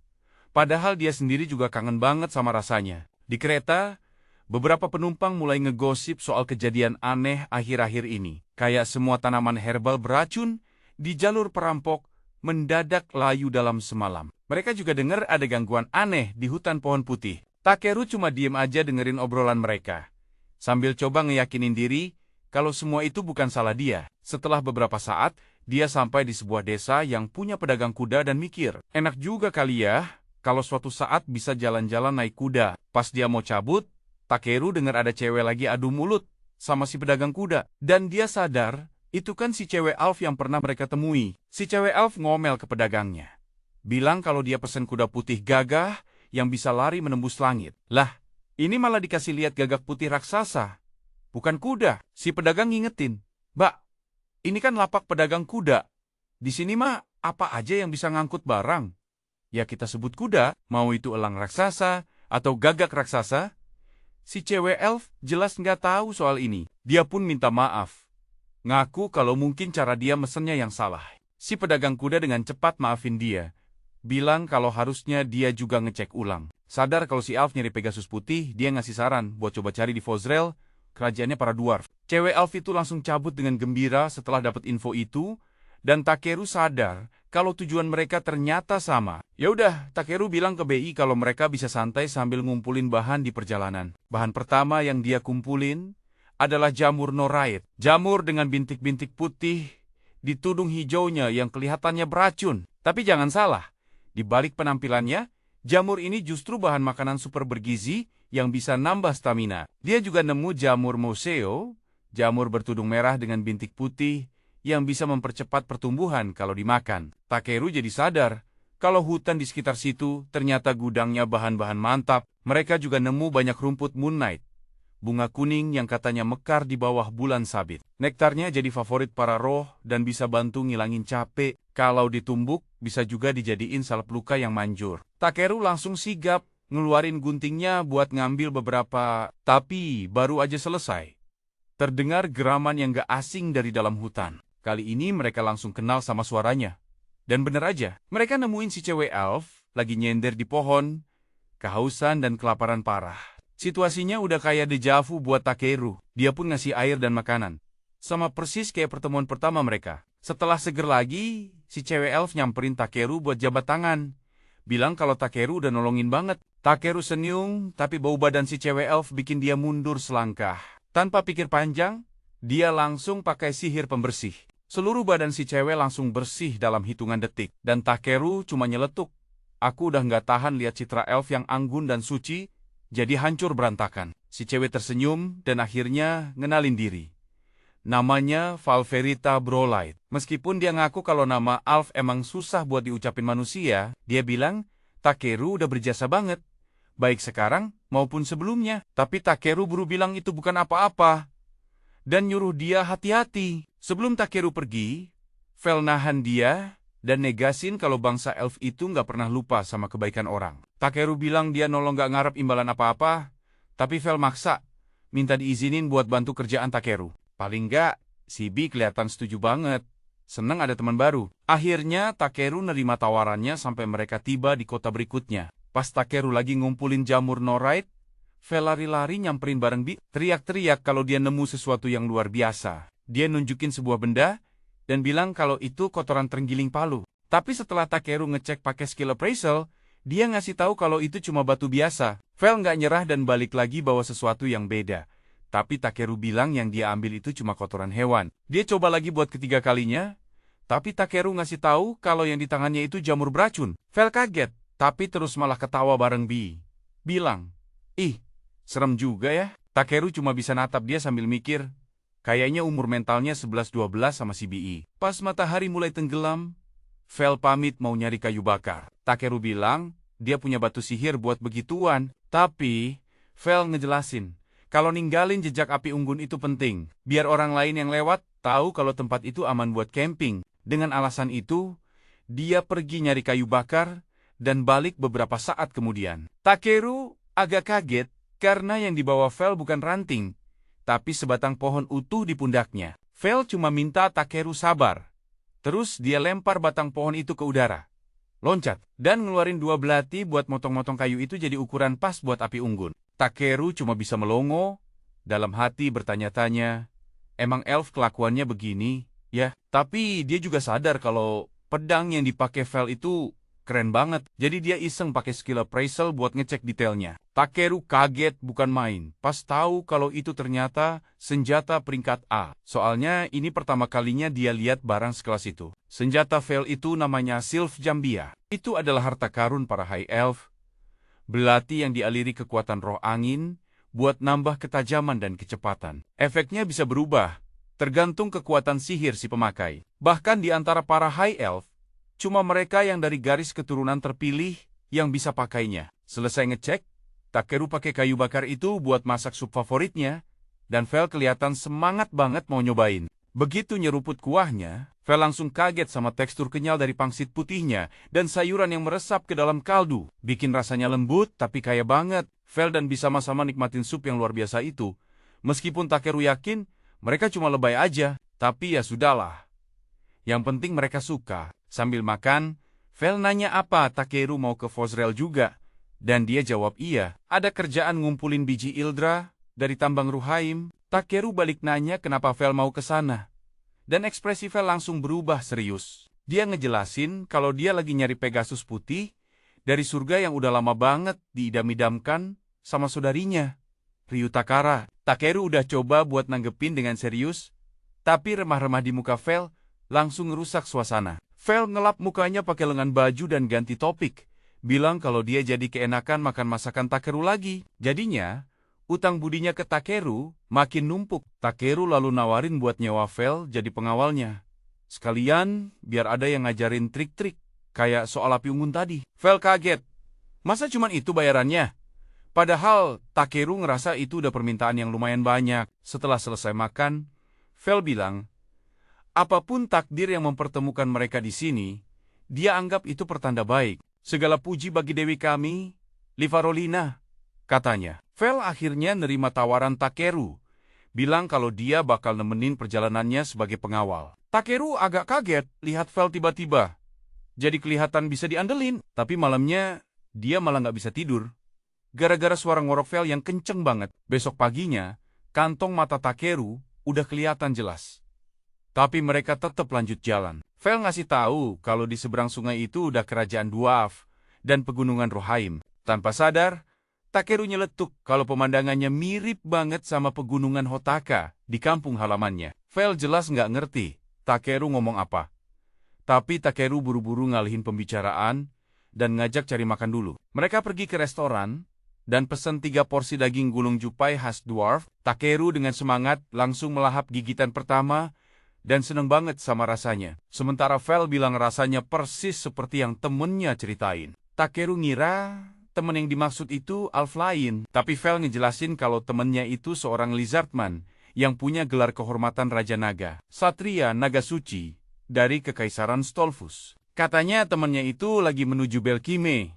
Jadi mungkin Takeru udah papasan sama dia. Tiba-tiba, Clesten muncul entah dari mana dan bilang kalau pertemuannya lebih dari sekadar papasan. Vel dengan gembira nyapa temennya, bilang udah lama nggak ketemu. Tapi Clesten malah ngomelin Takeru, karena pergi gitu aja tanpa pamit. Takeru dengan gugup ngejelasin kalau sebenarnya dia udah lapor ke guild. Meskipun laporannya cuma bilang mau pergi sebentar, Clesten nuduh dia emang dari dulu nggak pernah jelas. Terus nanya, sebenarnya dia mau kemana? Takeru jawab, kalau dia mau ke tambang Rohirrim buat ngambil biji Ildra. Tapi Clesten kelihatan kaget banget denger itu. Soalnya, kontrak nambang kayak gitu harusnya nggak bisa diambil sama petualang di peringkatnya. Takeru ngejelasin kalau kelihatannya mereka lagi butuh banget. Jadi dia nggak tega nolak. Clesten ngasih peringatan kalau tambang Rohirrim itu bahaya banget. Jadi imbalannya harus setimpal. Kalau nggak dia bakal nyesel. Takeru ngasih tahu kalau dia bakal dapat hadiah kok. Soalnya Grusus janji bakal bikinin dia gunting paling canggih. Dia mikir, kalau udah bisa dapat kebaikan dari pandai besi kelas atas, mungkin nanti dia bisa minta dibikinin panci bagus, atau wajan telur dadar juga. Clesten awalnya kaget, tapi terus dia menghela napas dan bilang, kamu ini baik hati atau naifnya kebangetan sih? Takeru meyakinin kalau buat seorang pengumpul bahan, gunting itu lebih penting daripada pedang. Jadi menurutnya itu hadiah yang keren banget. Merasa nggak ada pilihan lain, Clesten akhirnya mutusin buat ikut.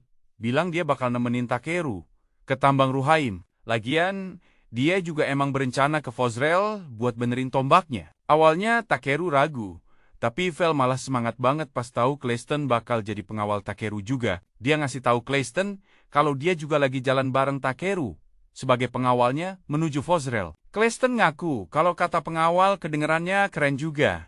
Jadi dia setuju buat jadi pengawal 2 Takeru. Jadilah sekarang, Takeru diapit sama samurai tua yang cerewet dan elf yang suka nyusahin. Meskipun mereka berdua jago banget, Takeru entah kenapa malah jadi cemas. Besoknya, mereka akhirnya sampai di Fosrel, tapi malah nemuin kerumunan orang di pintu masuk. Takeru nyeletuk kalau setiap gerbang kota yang mereka datengin pasti penuh sesak, bener-bener jadi masalah.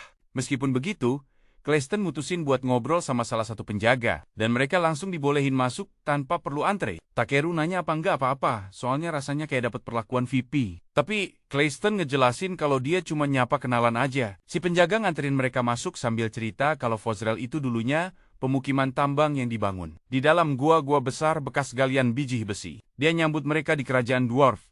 Dan Takeru kaget bukan main, lihat ada kota utuh di bawah tanah. Si penjaga ngasih tahu Clesten kalau raja minta dia buat dateng. Dan Takeru makin kaget pas tahu temennya ini kenal sama raja. Dia cerita kalau hubungan mereka itu ibarat sinetron. Udah tua dan rumit, tapi si penjaga langsung nyahut. Ah, nggak ada yang rumit kok. Beliau ini kan pahlawan yang nyelamatin kita dari si Raja Petir, Zheng Huang. Clesten jadi nggak enakan dan bilang ceritanya nggak seheboh itu. Dia ngejelasin kalau dulu para dwarf itu jago bikin senjata, tapi nggak bisa pakainya. Jadi mereka dipaksa bayar upeti ke Raja Iblis yang kejam. Pas si Iblis itu nggak sengaja lihat Clesten lewat, dia cuma natap sekali, terus langsung kabur. Gitu doang ceritanya. Takeru tetap mikir itu keren banget. Dan si penjaga bilang, buat ngenang hari itu. Mereka sampai buatin patung buat ngehormatin Clesten. Semua orang kagum lihat patungnya. Tapi Clesten malah malu sendiri. Takeru coba nenangin. Bilang, patungnya juga nggak mirip-mirip amat sama dia. Tapi Clesten bilang, justru itu masalahnya. Soalnya namanya terpampang jelas di situ. Yang berarti, orang-orang bakal ngira tampangnya emang kayak gitu. Makanya, begitu ketemu Dorwardin, sang raja, Clesten langsung ngeluhin patungnya yang jelek itu. sementara yang lain cuma bisa nontonin. Takeru mutusin buat ngomong sama raja dan ngasih surat pengantar dari Grusus Pendrasis, perwakilan dari Serikat Pandai Besi Distrik Perdagangan Belkime. Di dalam surat itu, Grusus minta izin supaya Takeru boleh masuk ke tambang Ruhaim buat ngambil beberapa bahan. Ternyata Dorwardin kenal baik sama Grusus. Dan dia cerita kalau beberapa bulan lalu, tambang itu jadi sarang iblis setelah gempa besar ngeguncang daratan. Takeru ngeyakinin kalau dia tetap mau ke sana.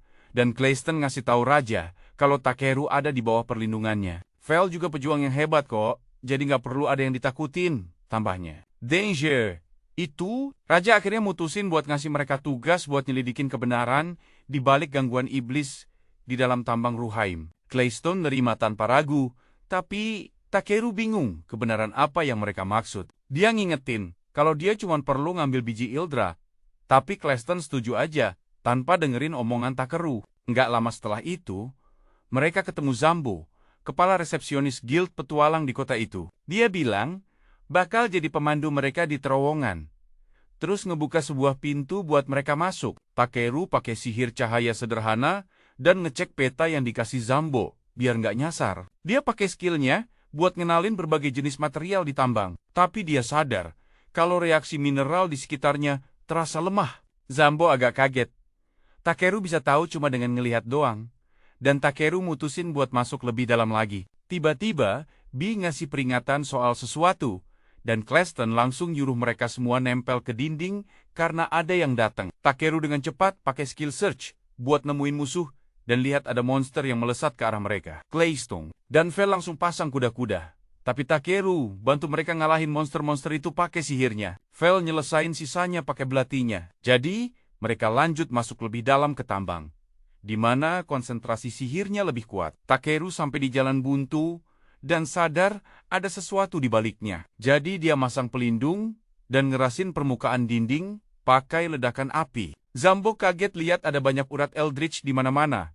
Yang mana itu barang langka banget. Takeru pakai skill scan dan mastiin kalau itu material peringkat A. Dan Cleiston bilang, ini udah hampir setara sama batu sihir. Tiba-tiba dia ngasih peringatan soal monster lain. Dan Zambo bilang, ada iblis yang datang. Ekspresi Takeru langsung serius, dan dia minta Vel sama Cleiston biar dia yang ngurus monster kali ini. Soalnya dia benar-benar butuh. Tepat saat itu, seekor kepiting raksasa muncul di hadapan mereka. Tapi Takeru dan BI malah kelihatan girang. Udah nggak sabar ngebayangin santapan mereka berikutnya. Melihat Takeru dan Bi begitu bersemangat, merencanakan untuk menyantap si monster. Clay mengingatkan mereka untuk kembali serius. Dia memberitahu kalau kepiting ini adalah monster peringkat A yang berbahaya. Jadi, mereka tidak bisa menganggapnya enteng. Akan tetapi, Takeru tetap menyuruhnya mundur, karena ingin berburu makanannya sendiri. Saat monster itu menyerbunya, Takeru meminta Bi untuk melindunginya. Sambil bersiap, Takeru menggunakan sihir penguatan dan pengerasan cepat pada tubuhnya untuk meningkatkan kemampuannya. Sebelum maju menerjang si kepiting, Clay dan Brolite mengira Takeru akan dimangsa. Tetapi Bi tiba-tiba mengeluarkan gelombang suara melengking yang membuat monster itu tertegun. Takeru memanfaatkan kesempatan ini untuk melompat dan menghantam kepala kepiting itu dengan tongkatnya. Tapi dia berhasil dilepaskan dengan capit si monster. Takeru dengan sigap menghindari serangan berikutnya sebelum dia menjadi sate. Dan BI menggunakan sihir es untuk membekukan salah satu kaki kepiting itu. Saat si kepiting kesulitan bergerak, Takeru menggunakan mantra pemindainya untuk mengidentifikasi titik-titik lemah di tubuhnya. Setelah menemukan titik-titik lemahnya,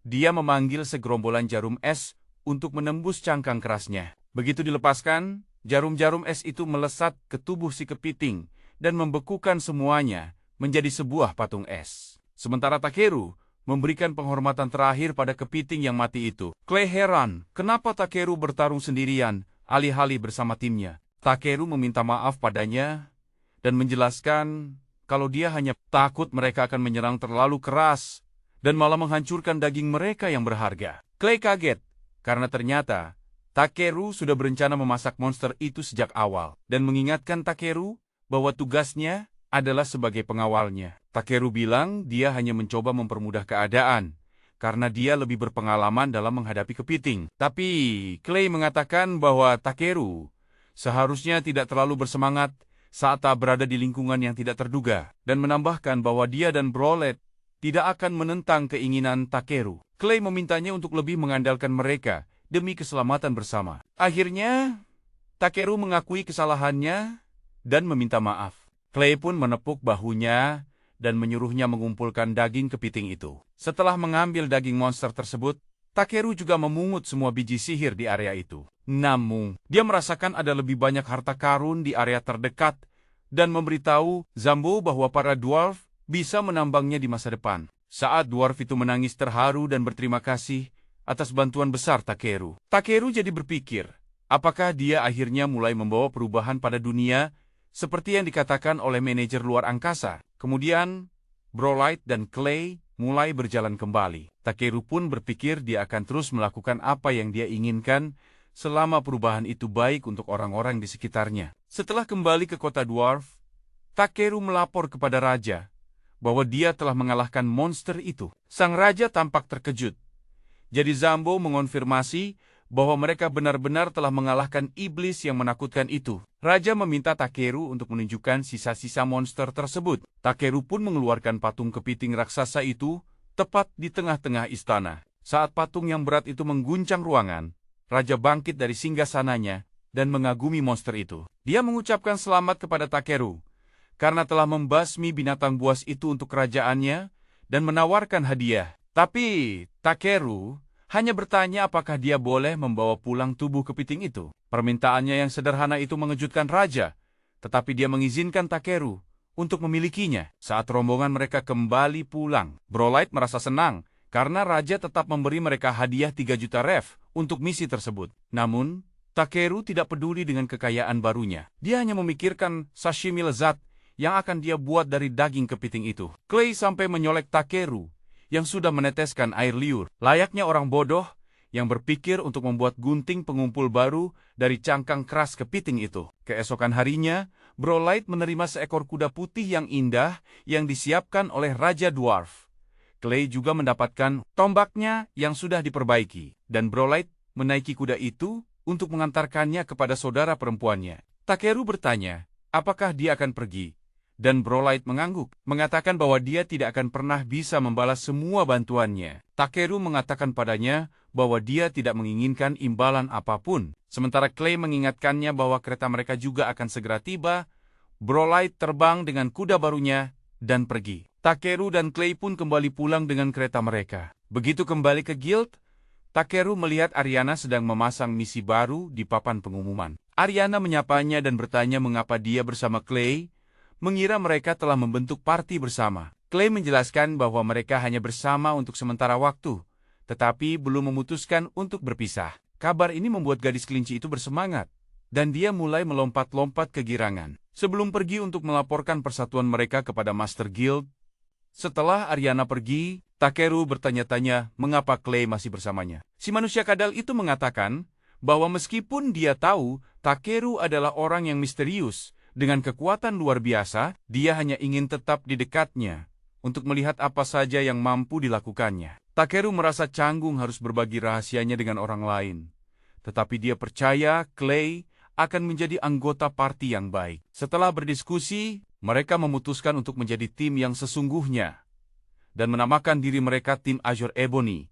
Kemudian, Takeru membawa Ildorit berkualitas tinggi ke Gurdas, yang tiba-tiba mulai gemetar saat memegang biji itu. Takeru mengira dwarf itu kecewa dan bertanya-tanya mengapa dia tidak menyukai kualitas yang lebih tinggi. Lalu dia berpikir bahwa material berkualitas lebih tinggi mungkin terlalu sulit untuk ditangani oleh Gurdas. Tapi ciba-ciba Gurdas dan Rebel mulai menangis. Sangat gembira karena mendapat kesempatan untuk bekerja dengan biji impian mereka. Rebel berterima kasih kepada Takeru atas bantuannya yang murah hati dan Gurdas, mengatakan bahwa dia belum pernah melihat Ildorit sebanyak ini selama lebih dari 120 tahun hidupnya. Melihat para dwarf begitu bahagia, Takeru merasa lega karena mereka menyukai materialnya. Meskipun tahu bahwa Ildorit itu berkualitas tinggi, akan sia-sia jika biji itu terlalu sulit untuk mereka proses. Namun, Rebel memberitahunya bahwa mereka tidak punya uang untuk membeli material berharga seperti itu. Sebagai tanggapan,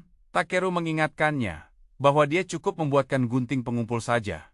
Itu sudah cukup baginya. Meski begitu, Dia menyuruh mereka untuk fokus membuat pedang untuk kompetisi terlebih dahulu. Sebulan kemudian, Master Guild Wade memberitahu Takeru bahwa seseorang telah menulis surat untuk memanggilnya. Saat Takeru mengambil surat itu darinya, Clay menyadari bahwa surat itu berasal dari keluarga bangsawan Lucibak, keluarga penguasa kota Belcam. Clay menjelaskan bahwa penguasa kota sebenarnya adalah penguasa seluruh wilayah Lucibak, yang merupakan satu wilayah penuh yang mencakup kota Belham. Melihat bahwa penguasa wilayah memiliki status tinggi, Takeru berpikir akan terlalu merepotkan berurusan dengannya. Dia memberitahu Wade bahwa besok dia akan sakit perut, sehingga tidak bisa bertemu dengan tuan penguasa. Namun, Master Guild mengatakan padanya untuk tidak khawatir, karena Tuan Belmanard adalah orang yang santai. Akhirnya, Takeru memutuskan untuk melihat surat itu dan mengetahui bahwa Belmanard mengundang tim Clay ke kediamannya untuk memberinya hadiah atas kinerjanya di dataran Stave.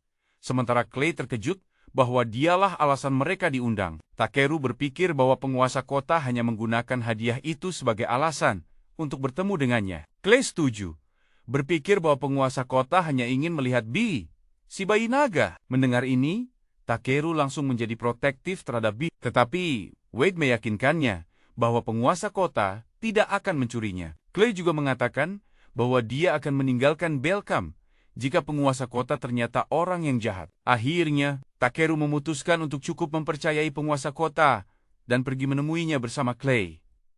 Beberapa saat kemudian, mereka berangkat ke mansion penguasa kota dengan kereta. Saat kereta itu pergi, semua penduduk kota tercengang melihat kendaraan mewah itu. Takeru bertanya-tanya mengapa semua orang begitu terkesan. Clay pun menjelaskan bahwa tidak banyak orang yang bisa melihat bangsawan tingkat tinggi seperti tuan penguasa. Dia juga mengungkapkan bahwa jika seseorang bisa mendapatkan dukungan dari penguasa kota, mereka akan langsung naik kekuatan dan statusnya.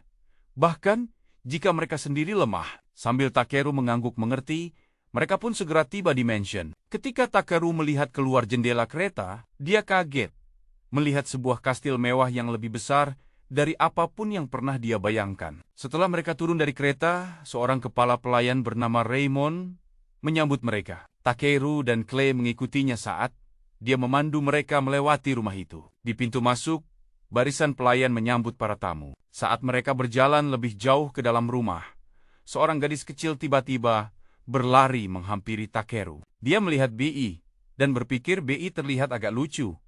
Lalu tiba-tiba menuntut agar Takeru menyerahkan naga itu padanya. Ketika Takeru menolak, gadis itu tampak terkejut. Dia mengklaim bahwa naga adalah makhluk mulia. Jadi, sebagai seorang bangsawan, dia secara alami berhak memilikinya. Clay menyadari bahwa gadis kecil itu bernama Tiaris. Takeru segera memindainya dan menemukan bahwa dia adalah putri dari penguasa kota. Bingung bagaimana cara menghadapi anak yang keras kepala itu, Takeru berlutut yang mengejutkan si gadis. Kemudian dia bertanya mengapa Tiaris berpikir akan mendapatkan naga itu. Dia menjelaskan bahwa seseorang bernama Bernard memberitahunya tentang Bi, dan sejak saat itu dia ingin memilikinya. Takeru bertanya tentang Bernard, dan Tiaris menjelaskan bahwa Bernard menyuruhnya untuk bersikap keras kepala dan memaksa jika dia ingin mengambil naganya. Takeru bertanya-tanya siapa sebenarnya Bernard itu, dan memberitahu Tiaris bahwa Bi adalah bagian dari keluarganya. Jadi dia tidak bisa memberikannya. Tiaris memanggil nama Bi, dan Bi dengan sopan menanggapi sapaannya. Hal ini mengejutkan gadis muda itu. Jadi Takeru menjelaskan bahwa Bi dapat memahami bahasa manusia dengan sempurna. Tiaris merasa malu karena telah mengatakan begitu banyak hal kasar tentang Takeru dan Bi, dan berkata bahwa dia tidak menyangka mereka adalah keluarga. Saat dia meminta maaf atas semua kata-katanya yang menyakitkan, Bi memberitahu Tiaris bahwa dia memaafkannya. Dan Takeru bertanya mengapa Tiaris begitu menginginkan seekor naga. Tiaris menangis sambil mengatakan bahwa dia membutuhkan seekor naga untuk ibunya. Sebelum dia sempat menjelaskan, Tuan Belmanard muncul di aula. Ketika Takeru melihat penguasa kota yang tampan itu, dia terkejut bahwa pria semuda itu ternyata adalah ayah dari seorang remaja. Belmanard menghampiri Takeru, memperkenalkan diri, lalu menawarkan jabat tangan. Setelah berjabat tangan, Belmanard membawa Takeru dan Clay ke sebuah ruangan pribadi untuk mengobrol. Dia meminta maaf atas perilaku putrinya yang tidak sopan.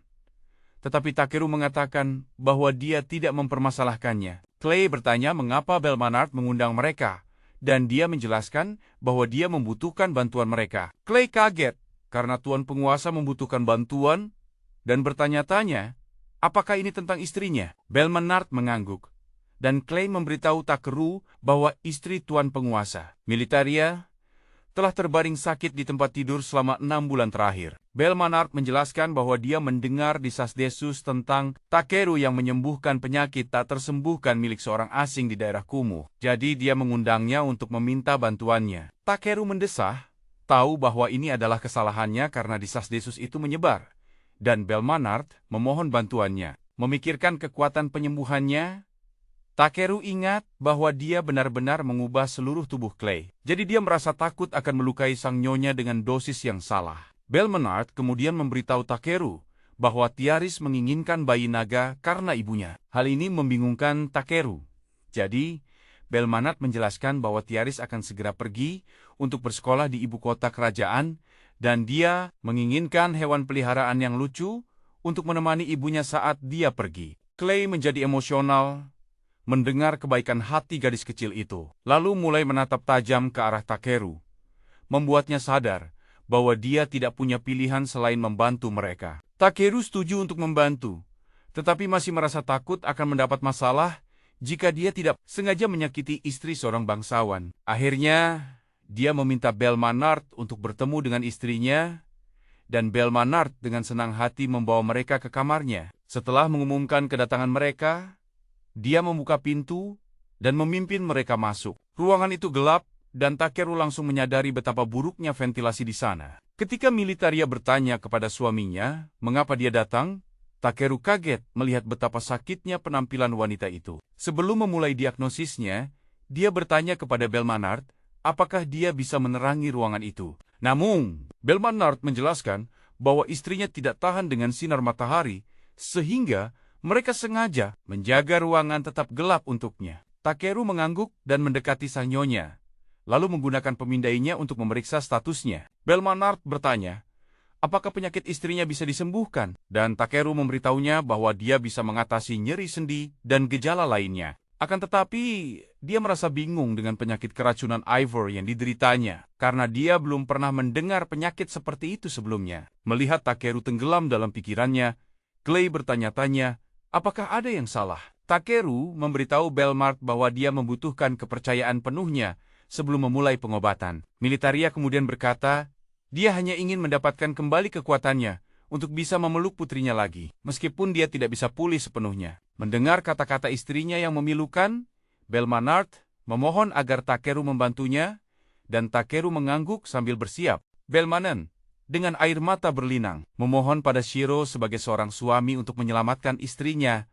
Mula, Shiro pun menerima permintaannya. Clay bertanya pada Shiro, apakah ia akan menggunakan metode yang sama untuk menyembuhkan wanita yang lemah itu. Tetapi, Shiro menolaknya. Metode yang ia gunakan sebelumnya memakan banyak sekali mana untuk menyembuhkan tubuh. Tetapi Mule tidak memiliki mana sebanyak itu saat ini, dan kemungkinan besar akan mati jika ia menggunakan metode itu padanya. Ia memutuskan untuk mengobati gejalanya terlebih dahulu. Dimulai dari matanya yang lemah, yang bahkan sakit, jika sedikit saja sinar matahari masuk ke dalam kamar. Ia menggunakan mantra penyembuhan pada matanya, memastikan agar tidak menggunakan terlalu banyak mana sekaligus, karena itu juga akan menyakitinya. Setelah beberapa saat menyembuhkan matanya, Shiro meminta Mule untuk membukanya. Ia dengan lembut membuka matanya dan betapa senangnya ia.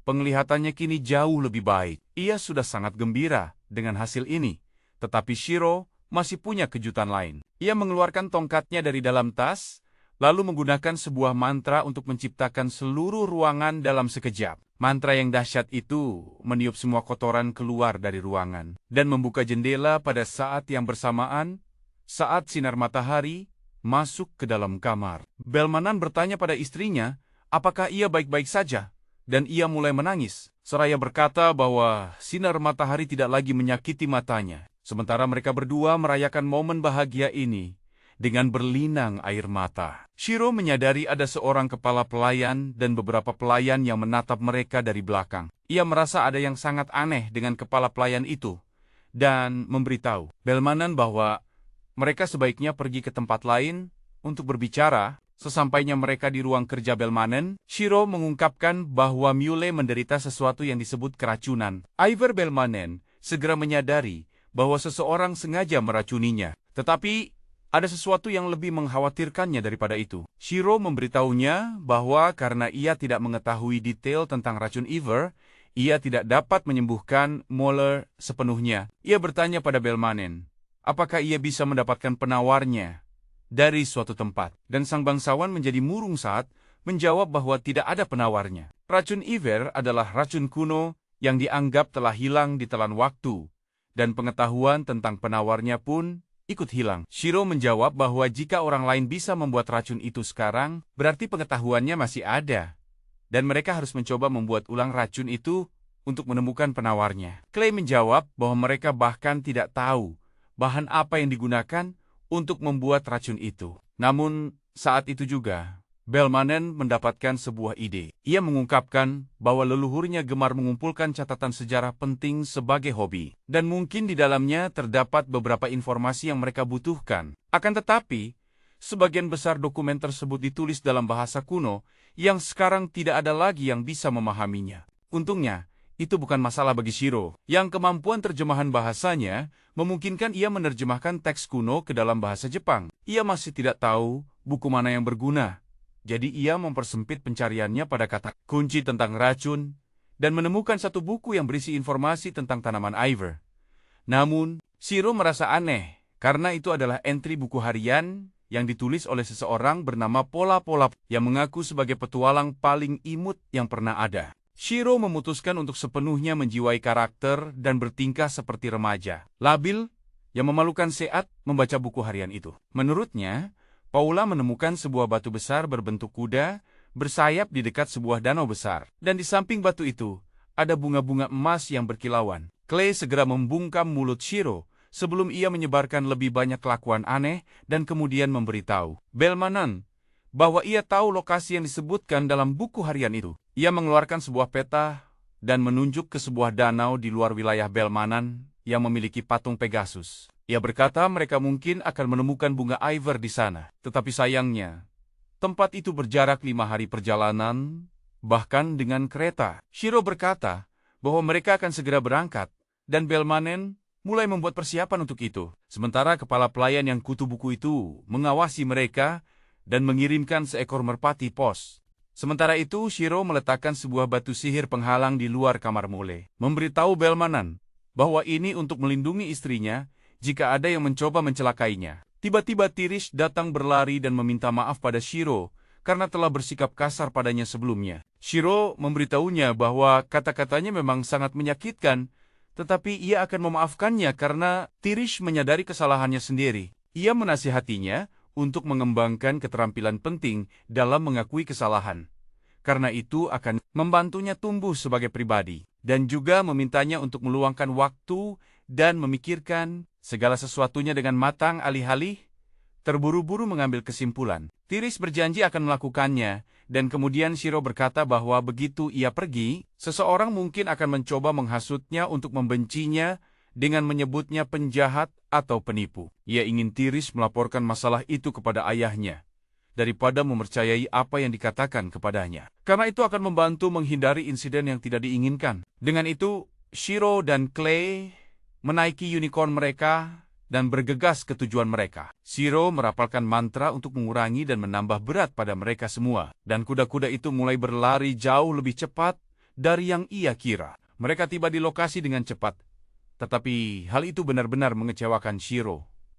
Clay memberitahunya bahwa ada sebuah desa yang makmur di sini terakhir kali ia datang, tetapi tampaknya keadaan tiba-tiba memburuk. Shiro berharap danau itu tidak mengering karena kekeringan, tetapi Clay meyakinkannya bahwa danau itu terlalu besar untuk menguap seluruhnya. Namun, kondisi danau itu bahkan lebih kritis daripada daerah sekitarnya. Airnya tampak tercemar, dan ada pohon-pohon mati di dalam danau. Shiro memeriksa danau dan menemukan bahwa danau itu telah diracuni menggunakan racun yang ditemukan di tanduk monster kerbau Garinot. Shiro memberitahu Clay bahwa sepertinya seseorang sengaja meracuni danau itu. Tetapi sebelum ia bisa menjelaskan lebih lanjut, para penduduk desa datang. Mereka siap untuk melawan para penyusup. Shiro melirik sekilas ke arah penduduk desa yang lemah dan ketakutan dan mendekati mereka untuk berbicara secara damai. Ia berkata mereka adalah petualang dalam sebuah misi untuk mengumpulkan bahan langka, dan penduduk desa tidak bisa begitu saja mempercayainya. Namun,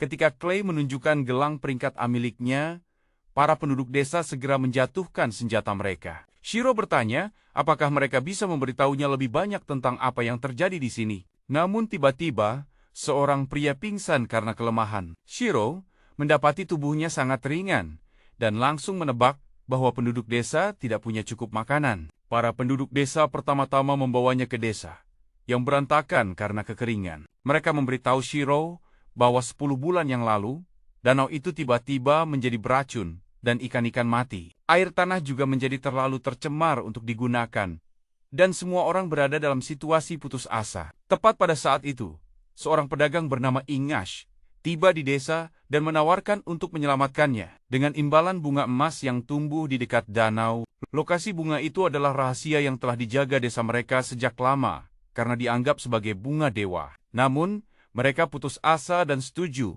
untuk memberikan Ingush 1 bunga setiap bulan dengan imbalan 60 barel air. Itu cukup untuk mereka minum, tetapi tidak cukup untuk tanaman. Dan itulah sebabnya penduduk desa telah kelaparan sejak lama. Shiro mengerti situasinya sekarang, dan memberitahu penduduk desa bahwa Ingash terdengar seperti penjahat. Mereka menolak untuk mempercayainya karena Ingash adalah orang yang membantu mereka. Tetapi Shiro menyuruh mereka untuk menggunakan otak mereka sekali saja dan berpikir tentang betapa mencurigakannya waktu kedatangannya. Ia mengungkapkan bahwa danau itu diracuni oleh seseorang dengan sengaja, dan pelakunya tidak lain adalah Ingash yang meminta bunga beracun setiap bulan sebagai ganti air. Para penduduk desa merasa seluruh sistem kepercayaan mereka hancur mendengar ini. Tetapi Shiro sangat marah. Ia bersumpah akan menghancurkan Ingush dan rencana jahatnya sendiri. Tetapi sebelum itu ia memutuskan untuk membantu penduduk desa yang kelaparan. Ia meminta B untuk menggunakan sihir rohnya, dan naga bayi itu terbang di atas awan, menggunakan sihirnya untuk membuat hujan. Setelah sedikit hujan memberi penduduk desa sedikit air dan banyak harapan, Shiro menyuruh B untuk berhenti. Ia kemudian memberi semua orang mandi instan, karena mereka sudah berbulan-bulan tidak mandi. Para penduduk desa tertegun melihat ini. Tetapi Shiro tidak berhenti di situ, dan menggunakan sihirnya untuk memperbaiki rumah mereka. Selanjutnya, ia mengeluarkan wajan raksasanya dan memasak sup lezat untuk seluruh desa. Setelah semua orang merasa kenyang, kepala desa berterima kasih pada Shiro, bertanya bagaimana mereka bisa membalasnya. Shiro menjawab bahwa mereka cukup membiarkannya memanen bunga Iver, karena ia harus segera menyiapkan penawar. Kepala desa setuju, tetapi saat ia mulai memikirkan sesuatu, anak-anak datang ke sana dan mengajak Shiro bermain. Kepala desa menyuruh mereka pergi karena mereka sedang sibuk, tetapi Shiro mengatakan tidak apa-apa, karena ia suka melihat anak-anak bersikap sehat dan ceria. Ia mengikuti anak-anak itu ke markas rahasia mereka, yang pada dasarnya adalah sebuah gudang, untuk mengumpulkan buah lidas yang tumbuh di dekatnya. Pemimpin anak-anak itu menjelaskan bahwa hanya nektar dari bunganya yang terasa manis, dan buahnya sangat asin. Jadi, mereka membuangnya.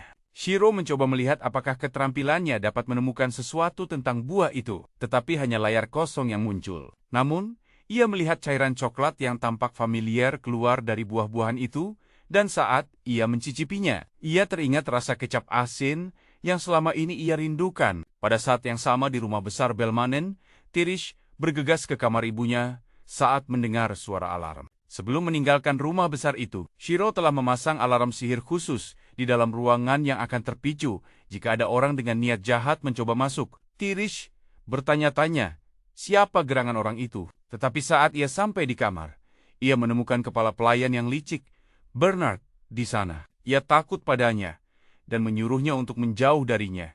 Dan Bernard bertanya ada apa. Ia bertanya apakah Bernard mencoba membunuh ibunya, dan Bernard dengan tenang bertanya kepadanya, mengapa ia berpikir begitu? Tirish mengungkapkan bahwa Shiro memasang alarm untuk mendeteksi niat jahat dan kepala pelayan itu mulai mengejeknya. Ia mengatakan bahwa para petualang adalah orang-orang brengsek yang tidak sopan dan serakah, dan Tirish tidak seharusnya menganggap mereka serius.